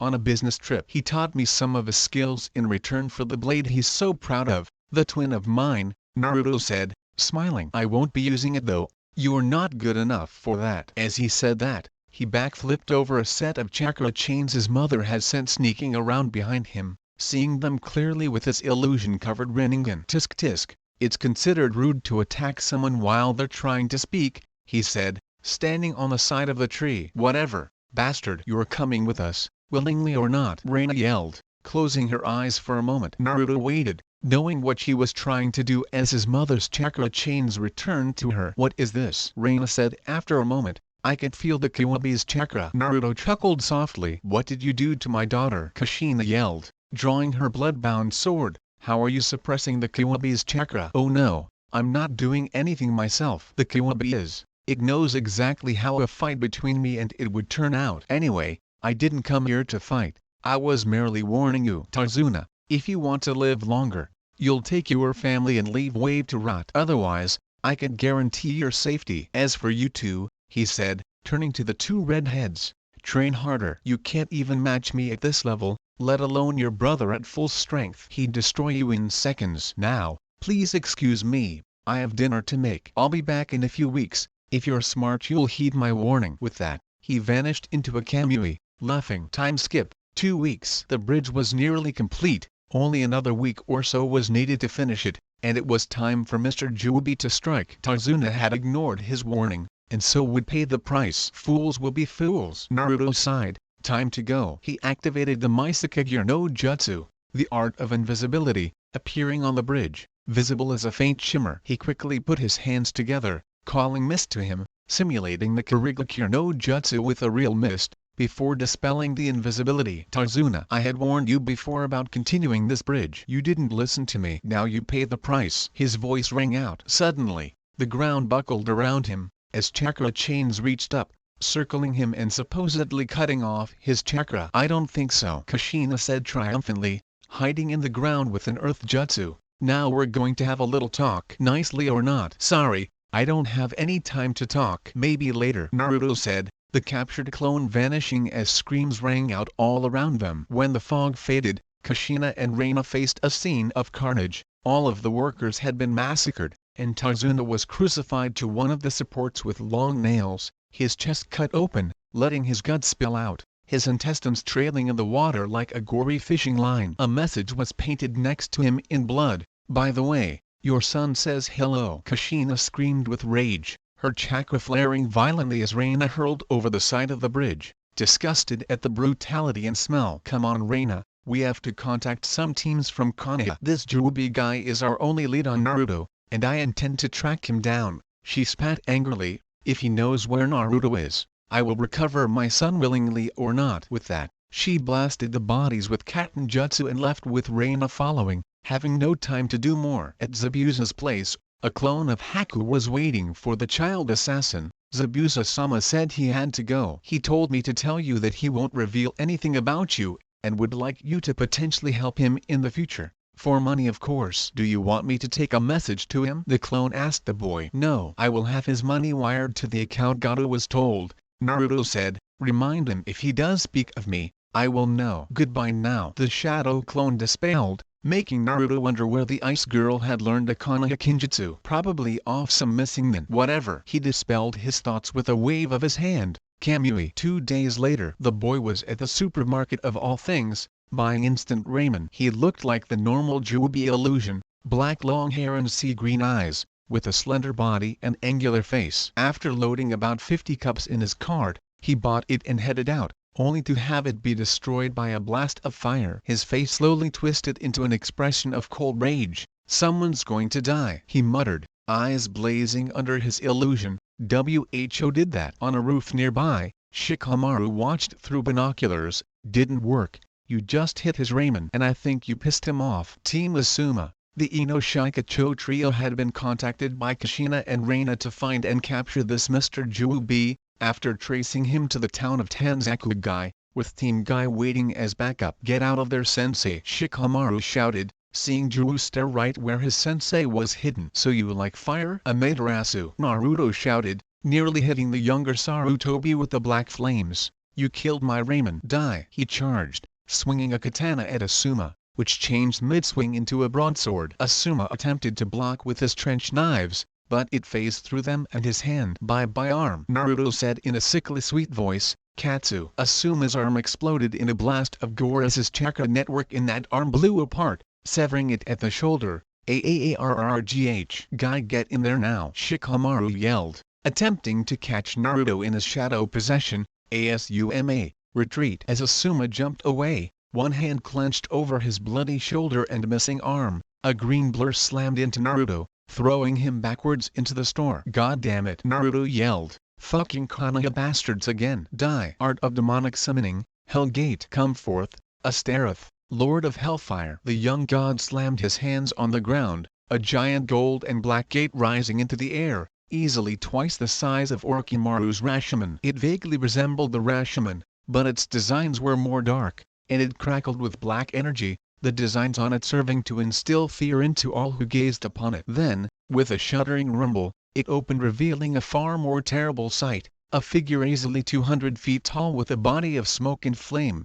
and a head with spiraling horns, needle-sharp teeth and blue Rinnegan, the same as Naruto's, visible in its face. It held a whip of what looked like molten lead, crackling with black lightning, and a shield of dark gray smoke, solid as rock. As it roared, the very heavens shook in terror of the being summoned. The archdevil at the right hand of the Juubi, Astaroth, Pit Lord of Hellfire and commander of the armies of Hell. "Astaroth, attack these pests for my Ramen!" Naruto yelled. "Oh shit, get out of there now!" Shikamaru yelled, abandoning any pretense of calmness. Now Asuma and Guy managed to evade a few strokes from the molten whip, but Guy got too close to the demon, getting hit by its shield point blank. It hit him through 3 stone buildings and into a 4th, which collapsed on him. Asuma managed to evade, getting back to Shikamaru as the demon began to smash things. "I'm calling it off, this mission is a failure. We don't stand a chance against that thing." "Ino, Choji, Shikamaru,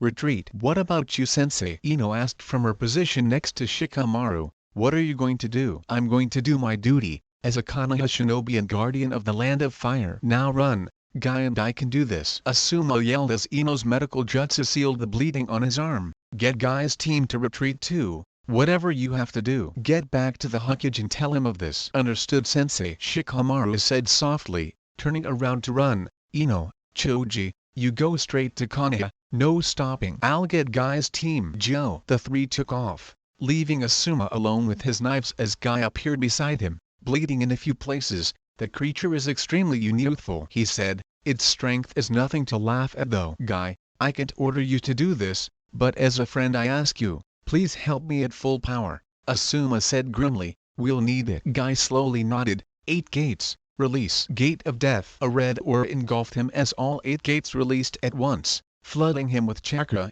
8 divine gates formation. "I'll slow him down, you strike the final blow," Asuma says, grimacing. "Agreed, my youthful friend. If you survive, tell Lee to look under my futon." "I left my final instructions there," Guy said, smiling sadly, "and tell Kakashi I am sorry but our youthful contest must end." "Well, as much as I hate to interrupt this touching conversation, I have to interfere," a voice rang out, as Naruto walked up to them. "Deva Path, gravity immobilization." Both Asuma and Guy were forced to the ground. Even the 8 gates couldn't block the gravity power Naruto was using. "You have impressed me with your determination, though. You won't die today, even though you destroyed my Ramen," Naruto said, kneeling over Guy. "Demon art, soul manipulation, 8 gate sealing formation." His fingers blurred over Guy's body, hitting each gate in backwards order and forcing Yaokai into them, reversing the flow of power. Guy cried out as the power of the 8 gates was forcibly reversed,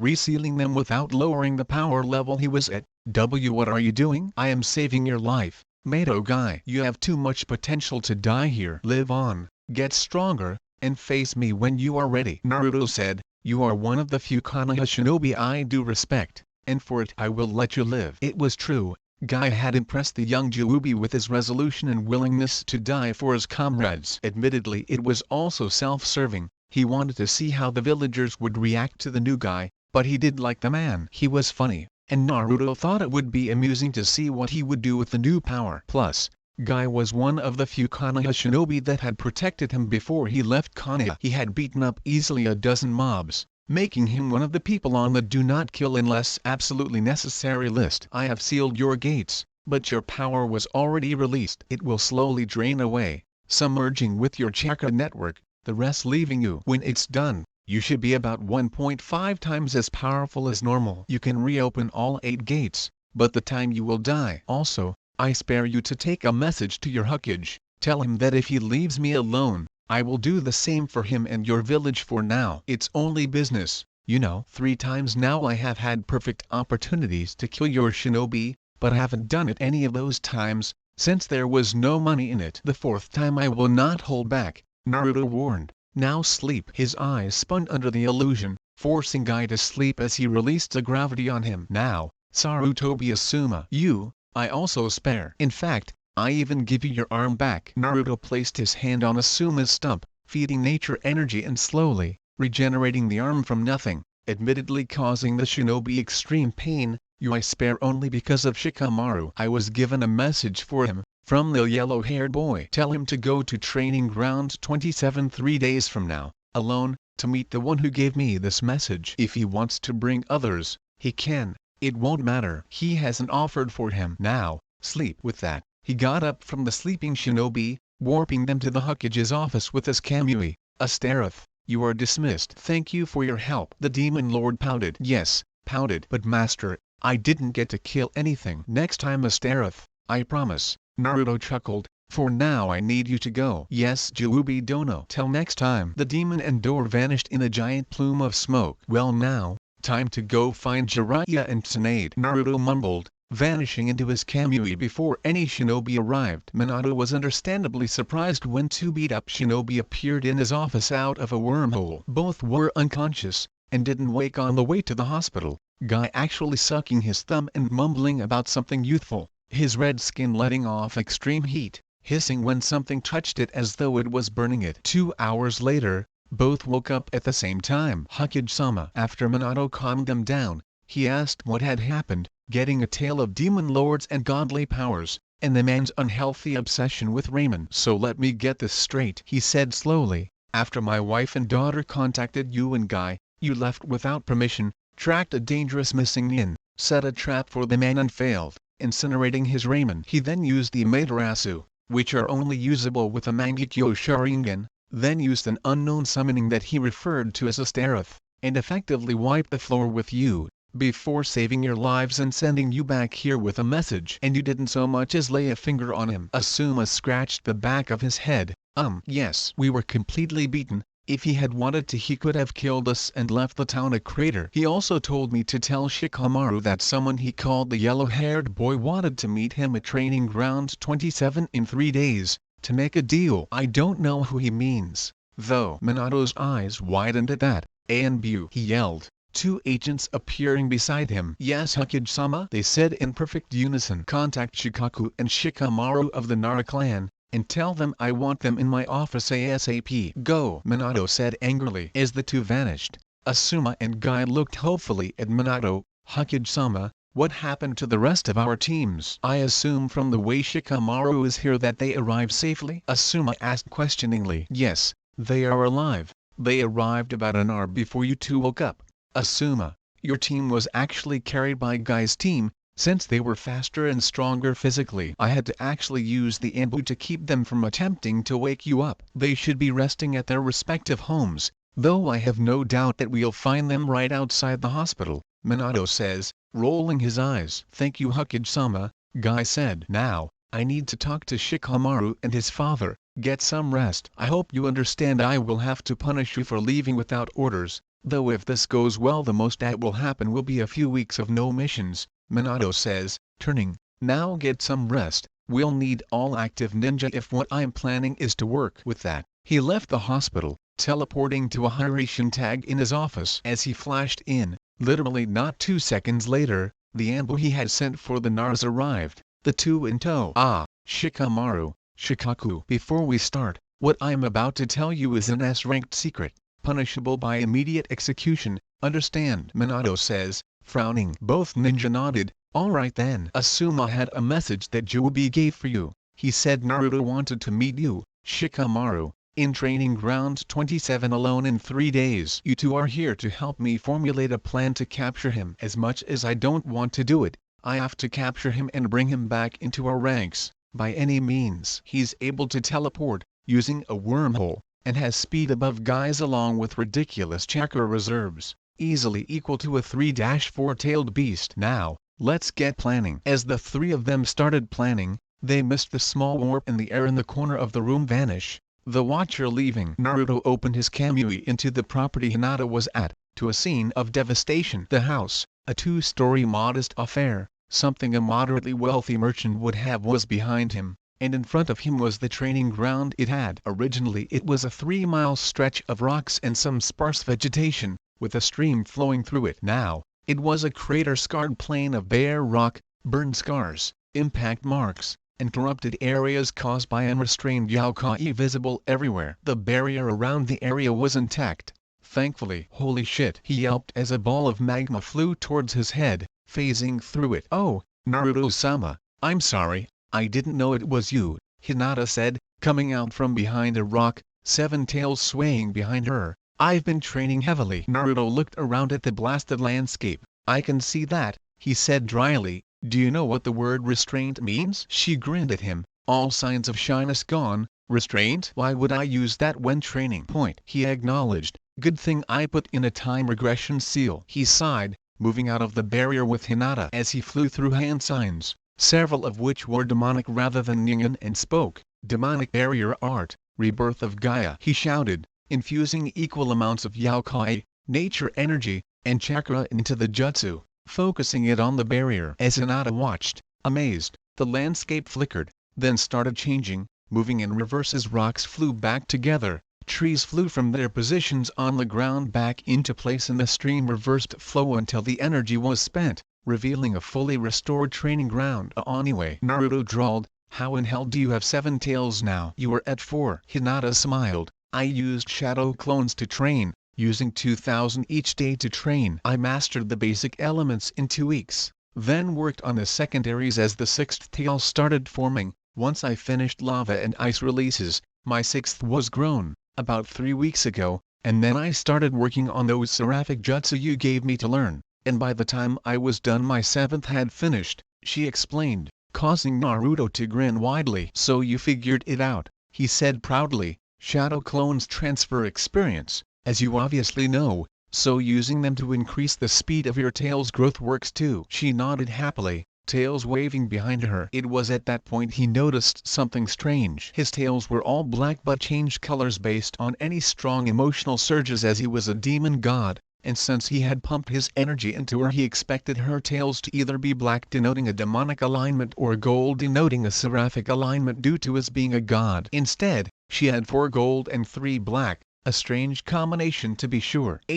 I'll have to consider this. It might be worth giving her some divine style jutsu, if she's got a both seraphic and demonic alignment. I wonder if she'll gain more than 9 tails, he thought. So, how's your training in Fuinjutsu going? Naruto asked, interested. It's going really well. I managed to create my first warp seal 2 days ago, Hinata said happily. I based it off of the Hirashin, but instead of warping you to the seal, it creates an area of 1,000 feet in all directions, within which you can warp at will. It's really good because you don't need to teleport to one specific spot, you can move around within the area. It was really annoying making the blood link though, since I had to find a way to use chakra. I never considered how not having blood would affect it, so I had to include a conversion seal and a filter. Naruto smiled widely, impressive. Anyway, I came here to see how you were doing and to ask a favor. What do you need? Hinata said, going all serious. In a few days I'm going to Konoha,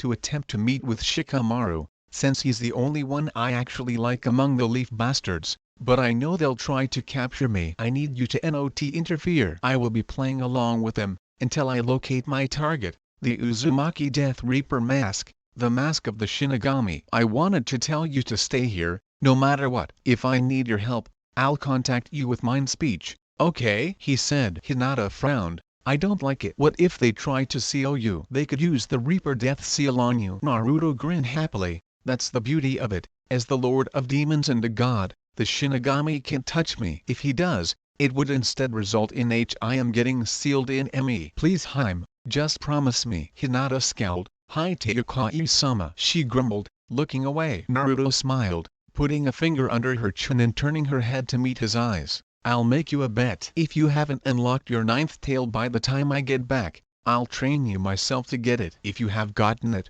I'll reward you. She blushed red, nodding. Hi. It settled. Naruto turned away. I need to go then Haim. I have someone I need to pay. With that, he warped away in a Kamui. Hinata stood silently for a second, then said, be safe my love. 3 days after his meeting with Hinata, Naruto was at the training ground 27, using the Mezukage no Jutsu. He had no weapons on him, or any other incriminating things, nothing to match him to his Juubi persona. As the sun rose, he stood still as a statue, arms crossed, demonic aspects hidden, and Rinnegan shapeshifted away temporarily. It was currently about half an hour from sunrise, and he was bored. As much as he wanted to locate the mask, he needed it to be in a way that wouldn't cause them to lock it down. It was one of the Leaf Village's treasures, and in the case of an enemy attack would be locked down with time-space seals. Therefore the objective was twofold: get into the village by any means necessary, get the mask without them knowing and locking it down, then get out, giving no quarter to anyone in his way. About half an hour after sunrise, Naruto heard a rustle in most of the bushes and trees around the training ground, his sensory abilities locating each person, regardless of how much they tried to cloak. Shikamaru was the only one not hiding his signature. He was standing in the middle of the ambush. Naruto removed his invisibility, walking straight forward into the ambush. His face showed amusement. When he reached Shikamaru, the other folded his arms. So you really did come. I was the one who set up the meeting through my friend. Of course I came, Naruto said dismissively, and you can all come out. I know where you all are. The surrounding foliage trembled for a second, then a ring of shinobi encircled them, mostly Anbu, with Jiraiya, a seal on his forehead, Kushina, Minato, Asuma, and Reina together. Naruto smiled benignly. I came to talk, not to fight. It's in your best interests to hear me out. Minato held up his hand, signaling his forces to step back. Talk then. Naruto shrugged. I want the Uzumaki Reaper Death Mask. I'm prepared to trade a pair of Rinnegan for it. That drew everyone's interest, both in his request and offer. We have no such thing, Minato says. And how the hell did you get a pair of Rinnegan? Why didn't you implant them? Naruto smiled again. No need to play the fool, Minato. I can sense its unique death energy from here. As for how I have a pair of Rinnegan, let's just say that I have a unique friend. And what's to stop us from taking you in them right now? Shikamaru said, eyes narrowed. Oh, not much. Just the fact that I don't have them with me at the moment, and if you attack me, you'll be declaring war on Komagakure, Omegakure, and Kurigakure all at once. I'm sure you want to face 8 BU plus their armies, Naruto said with a smile. Minato frowned. Bull. They wouldn't sick the BU on us for capturing one shinobi. Naruto's grin widened. Of course they would. I'm the one that got them the BU anyway. Even if Kumo didn't want to, the BU would come alone. Reina glared at him. And just how did you do that? I call bull. Naruto closed his eyes, laughing hard. Oh little girl, you know nothing. You're a prisoner in a gilded cage, whereas I am outside of the shackles of this realm. You want to know why I am so confident? Why I command the respect of the BU? Why Kurama will not attack me, no matter what you do? That's simple. Everyone put their hands on their weapons as he made a hand sign, Kai. With that, he dispelled the genjutsu over his eyes and the shapeshifts over his body. He opened his blue and black Rinnegan. My name is Naruto Otsutsuki, Sandaime Juubi, and Ten-tailed Demon God, Lord of the BU and the Master of Chakra. Nice to meet you, bitches. His 10 tails fanned out behind him, his horns elongating with his glowing eyes. All around him, the ninja had mostly gone pasty white, fear the dominant emotion in their eyes. Jiraiya was trying to imitate one of his toads, croaking and gasping, trying to get something out past the shock,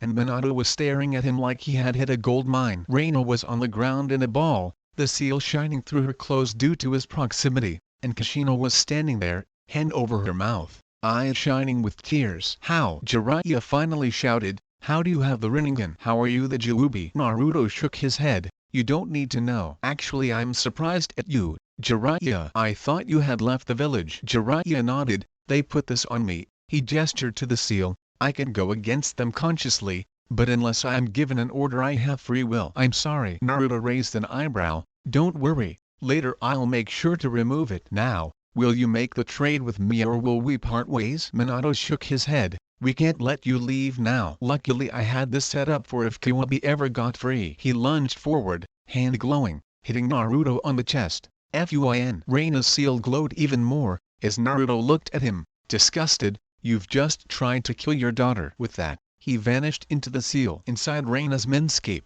she stood there, staring at the gate and seal. Behind it was the Kyuubi, trembling and bowing in terror of the other creature. It looked vaguely humanoid, with white hide and black hair. It had 10 horns, ringing its head like a crown, and black hair. Its eyes were the same Rinnegan that Naruto had, and it had a pair of wings, one pitch-black demonic-looking bone wing and one white angelic-looking wing. Its arms were thick, with long claws, and its legs had talons on the end. It was approximately 7 feet tall, with 10 tails fanning out behind it, an aura of power radiating from it, strong enough to completely dwarf the Kyuubi's power. To compare the Kyuubi to it was to compare a drop of water to an ocean. "Disgusting," it said, shrinking down to Naruto's human form. "To think that your father would attempt to seal me in you, when he knew you couldn't withstand my power." He walked forward, past Kurama and outside of the seal, approaching Reina as the sewer-like menscape started to crack, large ruptures forming on the walls and ceiling. The seal slowly started to crisp,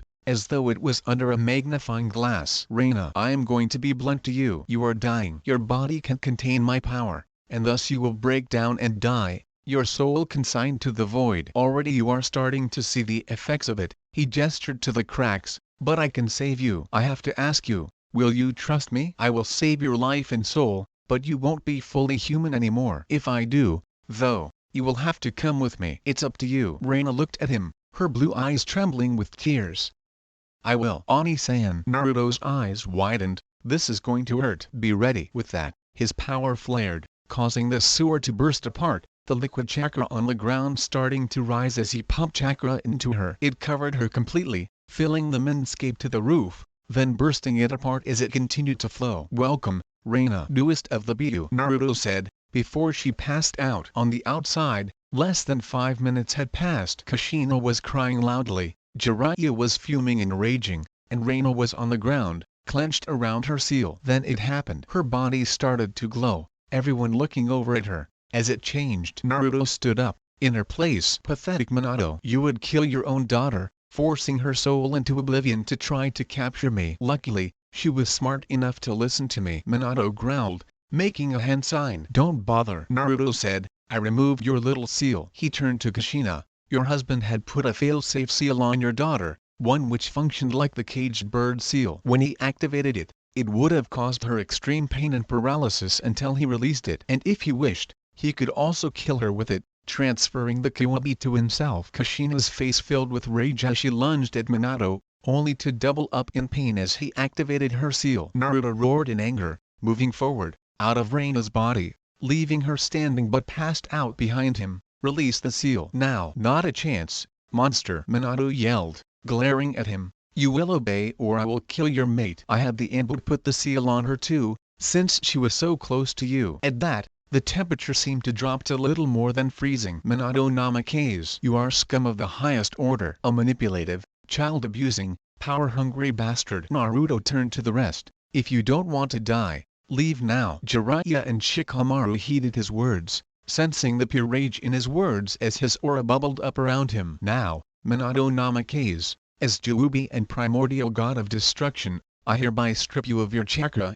skills, and physical health, and grant you immortality. You will live forever to see everything you worked for fall apart, in agony from illness and wounds." Divine style, punishment of heaven. A bolt of energy flew from his chest, striking Minato before he could move. Minato screamed in agony as his life force was forcibly stripped from him, his chakra, physical strength, and any shinobi knowledge left him. When it ended, he looked to be about 110, skin covered in sores and wounds, cataract-covered eyes staring in horror. "Is for the rest of you, Tenpenchi," Naruto roared, nature obeying its master, turning on those who would attack its lord. It seemed the world had gone to war with itself, earthquakes, tornadoes, lightning. Only in the training ground outside of it, nobody felt so much as a quiver from the destruction. Naruto, Minato, Kushina and Reina were protected, inside an invisible bubble of air, shielding them from the destruction of the Anbu. When it faded, the training ground looked more like a giant hole in the ground. "Well, that felt good," Naruto said, turning to Kushina. Minato spoke, his voice old and quavery. What have you done? You've ruined everything. You're a monster, a demon." Naruto merely looked at him, not responding. Behind him, however, Kushina acted, stabbing him in the head with her blade. "That's for putting the seals on me." She pulled it out, stabbing his heart. "And that's for ruining our family." He fell over, slowly regenerating, his immortality not painless like Naruto's. Kushina turned to her son. "I know I don't deserve it, but will you please remove the seals?" Naruto raised an eyebrow, turning to her. "I removed the seals from you right after he used them to hurt you." Kushina looked at him, confused. "Why did you anyway? I would have thought you would leave them, to punish me." Naruto stepped forward, actually patting her on the back, comforting her. "No, I read that old bastard's thoughts. The seal he had on you made you a slave to his will, but an unknowing one. You would go along with any idea he had, and think it was best. I don't blame you for this, I blame him." Kushina had frozen, the unexpected physical contact something she had never thought he would give her. As he patted her back, she burst into tears, as he whispered calming words to her. "SSH, SSH. It'll be alright. He can't hurt you anymore." Then, Reina started screaming. Naruto and Kushina broke apart as red aura covered her, bubbling out from the seal on her chest, the Kyuubi being forced out of her by the process Naruto had done to save her. "What's happening to her?" Kushina asked, worriedly, turning to Naruto. "The Kyuubi is leaving her body," he said bluntly. "When the old bastard tried to seal me in her, my power would have disintegrated her body, releasing me and killing her. To save both her and Kurama, I forced Yaokai into her, changing her into a chakra construct like myself and the Biu, like Hinata. She should have about 7 taels worth of chakra, possibly up to 9 if she's lucky, once she finishes learning how to access it of course." Kushina looked stunned at that. "But why is Kyuubi leaving her?" she asked, not understanding. "Kyuubi is an entity comprised entirely of chakra, as is she now. Her chakra is forcing his out, the seal breaking due to strain. You can't seal a Biu in another Biu after all." Kushina looked at him, wide-eyed. "Then, she's a demon now?" He shook his head. "No, that's something you need to understand. The Biu aren't demons. The only one that is me, a demon god. The Biu are just masses of chakra given intelligence and form thanks to the Rakudo Sennin, using about a quarter of my own power. That's why I control them, because they are in fact parts of me." But enough talk, look, he's almost fully out. As Naruto said that, Kurama's final tail emerged from the seal, and once again the Kyuubi was loose on the world. Kushina tensed at the sight, preparing to fight him, but Naruto held out his arm, blocking her. "Don't!" He approached Kurama. "Kurama, welcome back to the mortal plane." Kurama bowed. "Thank you my lord. It has been so long since I was free in this plane." Naruto nodded. "You are welcome. Now, we need to talk to you, without people attempting to attack you. Please take human form so we may go elsewhere." Kurama pouted, but shrank, energy coalescing in a man, about 6'4" with pale skin and red-slitted eyes, small horns like Naruto's and long black hair. 9 red tails twisted behind him as he smiled, showing sharp teeth. "Thank you, Kurama. Now, I think it is best we leave before others come," Naruto said, motioning him closer. Reina still unconscious, Kamui. They all warped out as ninja, led by Shikamaru, and Jiraiya appeared, his seal removed due to Naruto stripping Minato of his skills. All they found was the old man, trying to stand with a slowly healing hole in his chest. Naruto and his family, plus Kurama, emerged at the place Hinata was staying. In fact, they warped right in front of her, startling her into attacking, a wave of lava shooting towards them. Naruto stopped it with a blast of freezing air. "Hinata-hime, stop that please." Hinata blushed. "Sorry, Naruto Koishi." Kurama eyed her with interest. "You have 9 tails," he stated, looking at her gold and black tails. "Yes I do, Kurama Dono." "It is an honor," Hinata said, bowing. Then she saw the wide-eyed Kushina and passed out Reina, and shot towards them. Naruto blocked her attack, Stop. I brought them here to talk. Many new things have come to light. Hinata nodded, backing away instantly. Please, come inside. The group trekked inside, Naruto creating a round table and chairs to sit at, holes in the back for those who had tails, and a sofa to lay Reina on. Now, I don't want to bother retelling what happened so far, so I'm just going to give you the memories, Naruto said to Hinata. Kinjutsu, memory copy. She staggered back, nearly knocking over her chair as the memory of the meeting was directly transferred to her mind. That asshole. Naruto shrugged. Anyway, I need to talk to all of you about what we're going to do now. Kushina, you aren't a ninja of Konoha. After you attacked the Hokage, Kurama obviously isn't in Reina.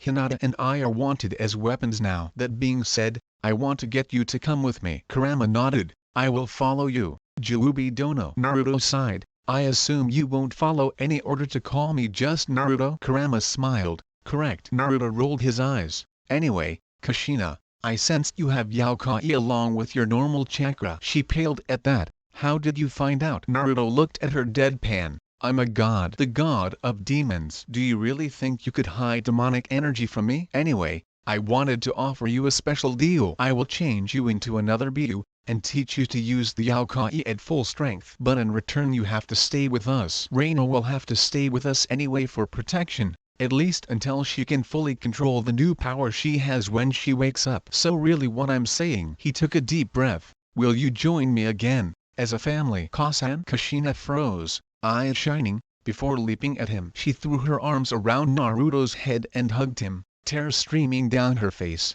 Yes, she yelled happily. Naruto froze at the unexpected contact, then hesitantly extended his arms, hugging her back slowly. Hinata smiled at the tableau before her, having asked Naruto many times to give his mother a small chance. She may have hated the woman, but for Naruto's sake she wanted him to give her a second chance, a chance to live with a mother's love. He had lost his faith in them the day he left, but now was willing to give them a second chance, due to extraneous circumstances, and she was happy about it. Ugh! Reina groaned, chakra flaring as she returned to consciousness. What hit me? Everyone crowded around the couch as she sat up. That would be my chakra, Naruto said, deadpan. He picked her up slowly, carrying her from the couch to outside, and created a bubble of energy. It was just in time, too. She cried out in pain, as 8 red tails shot from her, waving around wildly, chakra bubbling from her body, engulfing her completely. Naruto held up his hand, and like it was a beacon the chakra tails were drawn to it,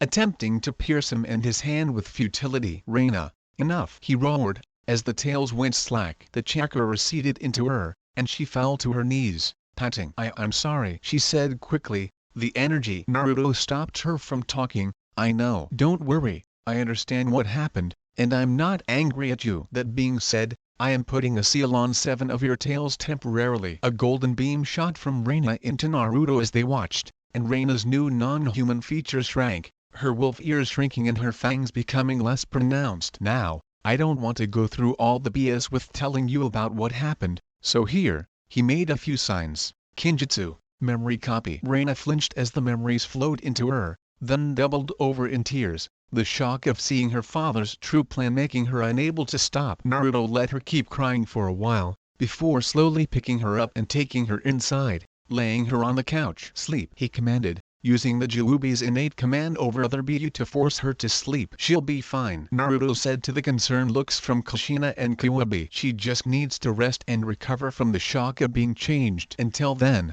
it's probably best if I hold off on explaining my past, so I don't have to repeat it. Now, I have a few plans for the future, but I don't know if you all will agree. Do any of you have any attachment or things you want to do in the elemental nations? Kushina frowned, confused. What do you mean? What are you planning? Naruto smiled widely. I'm planning on leaving this realm. I'd be taking the Buu with me, since they have to be on the same plane with me or they'll stop existing, but I'm going to let you choose whether you want to come or not. Kushina looked stunned. Hinata nodded, knowing of his plan beforehand, and Kurama merely shot him an appraising glance. The previous Juubi didn't ever tell them he could dimension hop. Either the sage discovered how or Naruto had figured out how to change dimensions. Either way it was a gigantic discovery. I don't know. Kushina trailed off, looking for the words. No, I don't really have anything I need to do here, but leaving everything behind, going to a whole nother world? Is that a good idea? Hinata was the one who answered,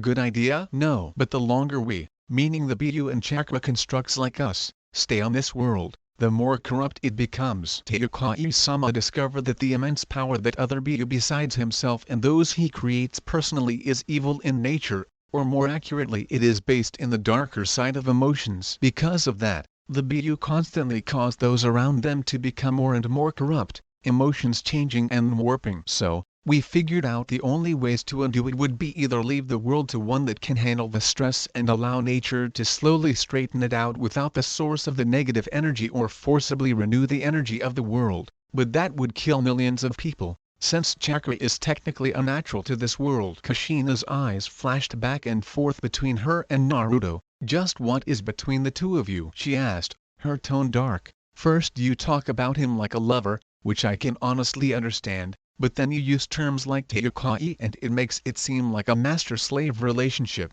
She was cut off by a wave of ki from both Naruto and Hinata. Watch your mouth, Naruto growled. Even if you are my mother, if you insult my soulmate, I will destroy your very soul with my bare hands. We are lovers, but she is innately submissive, magnified by the dominance the Juubi has over tailed beasts. It's natural that she would be respectful in her responses. Kushina nodded quickly. She saw Naruto as her son, not the Juubi at first glance, and it made it easy to forget that he could wipe her out at a metaphysical level as well as physical. Then he would let that ungodly killing intent out, the level of which would scare even the Shinigami. Their conversation was interrupted by Reina groaning as she rubbed her eyes. Naruto sighed, walking over to her. How long were you awake? He asked, one eyebrow raised. He had forgotten about the magnification her healing factor would get, almost to his level. She had been recovered within about a minute, and presumably had woken up then too. Most of it, she said, not bothering to deny that she had heard what they were saying. I want to go. Reina, Kushina said, surprised. What about your friends? Reina turned to her mother, who was surprised to see bitter tears in her eyes. What friends? You know just as well as I do that most of them were just sucking up to me to be in with the Hokage's daughter. Plus, now they'll see me as a weapon, even more than before. If there's a chance I can get away from the stigma, I'll take it. Kushina closed her eyes, taking a deep breath. I know, she said, eyes still closed. I don't like the idea of leaving the nations. To be honest, I'm a little scared of what we might find, but I do get that it's the smartest move now. Naruto looked at Kurama, who merely shrugged and repeated, I will follow you, Juubi Dono, to the ends of the earth or beyond, as it may be. Naruto smiled, a true smile, the first that he had truly felt towards anyone besides Hinata. Then it's agreed, he said softly. The other BU already knew what I had planned, and are marked with summoning seals. The only question is, what kind of universe should we go to? Obviously the inhabitants' power isn't a factor since I embody a primordial, one of the powers that created the multiverse, but you can give some ideas. Cinnamon buns, Hinata stated, blushing even without her mask. They have to have cinnamon buns. Naruto looked at her, deadpan, before throwing his head back and laughing. Alright, that's a start, he muttered. Ramen too. They have to be about the same level in technology, or at a level that we can easily acquire knowledge of it. Kushina said, worried that they'd be unable to understand the new world. Naruto smiled in reassurance. I can just transfer memories from someone who understands technology, he said. How about one that still uses swords plus a chakra-like energy? No other primordials, though odds are they've already faded into oblivion. Oh, I know. Dragons. I always wanted to see a living dragon that I didn't make with chakra plus demons. Add in yokai for the other BU. A breathable atmosphere. Enough conflict that our skills won't be defunct entirely. And final qualifier, humans as one of if not the primary species. Done. He bit his finger, before writing a list of the things they wanted in midair, his blood floating in words. A plus or minus preceding the factor identified if it had to be there or not. As a final thought,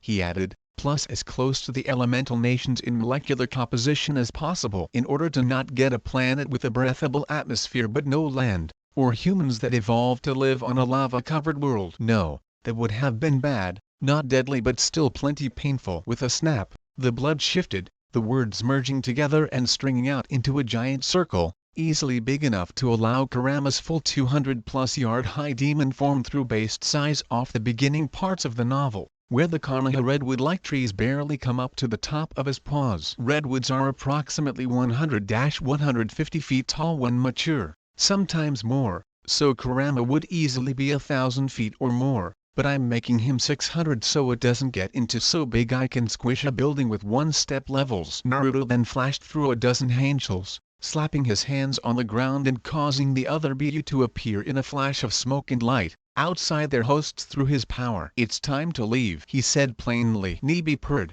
"About time. I want to get some exercise for once." The way she was eyeing Naruto caused Hinata to glare at the Nibi and flare all 9 tails, non-verbally saying, "Try to fuck with my man and I'll mutilate you, bitch." Nibi bland, quickly going through the arch and vanishing into the other world, followed by the other Biju. Then Kurama. Naruto waited for Hinata, and held her hands as he stepped through, Reina and Kushina following close on their heels. As soon as Reina's tail finished going through, the portal glowed with an eerie red light, before twisting in on itself, vanishing. That's the end guys. If you enjoyed then make sure to leave a comment. This is Chaos Shinobi signing off.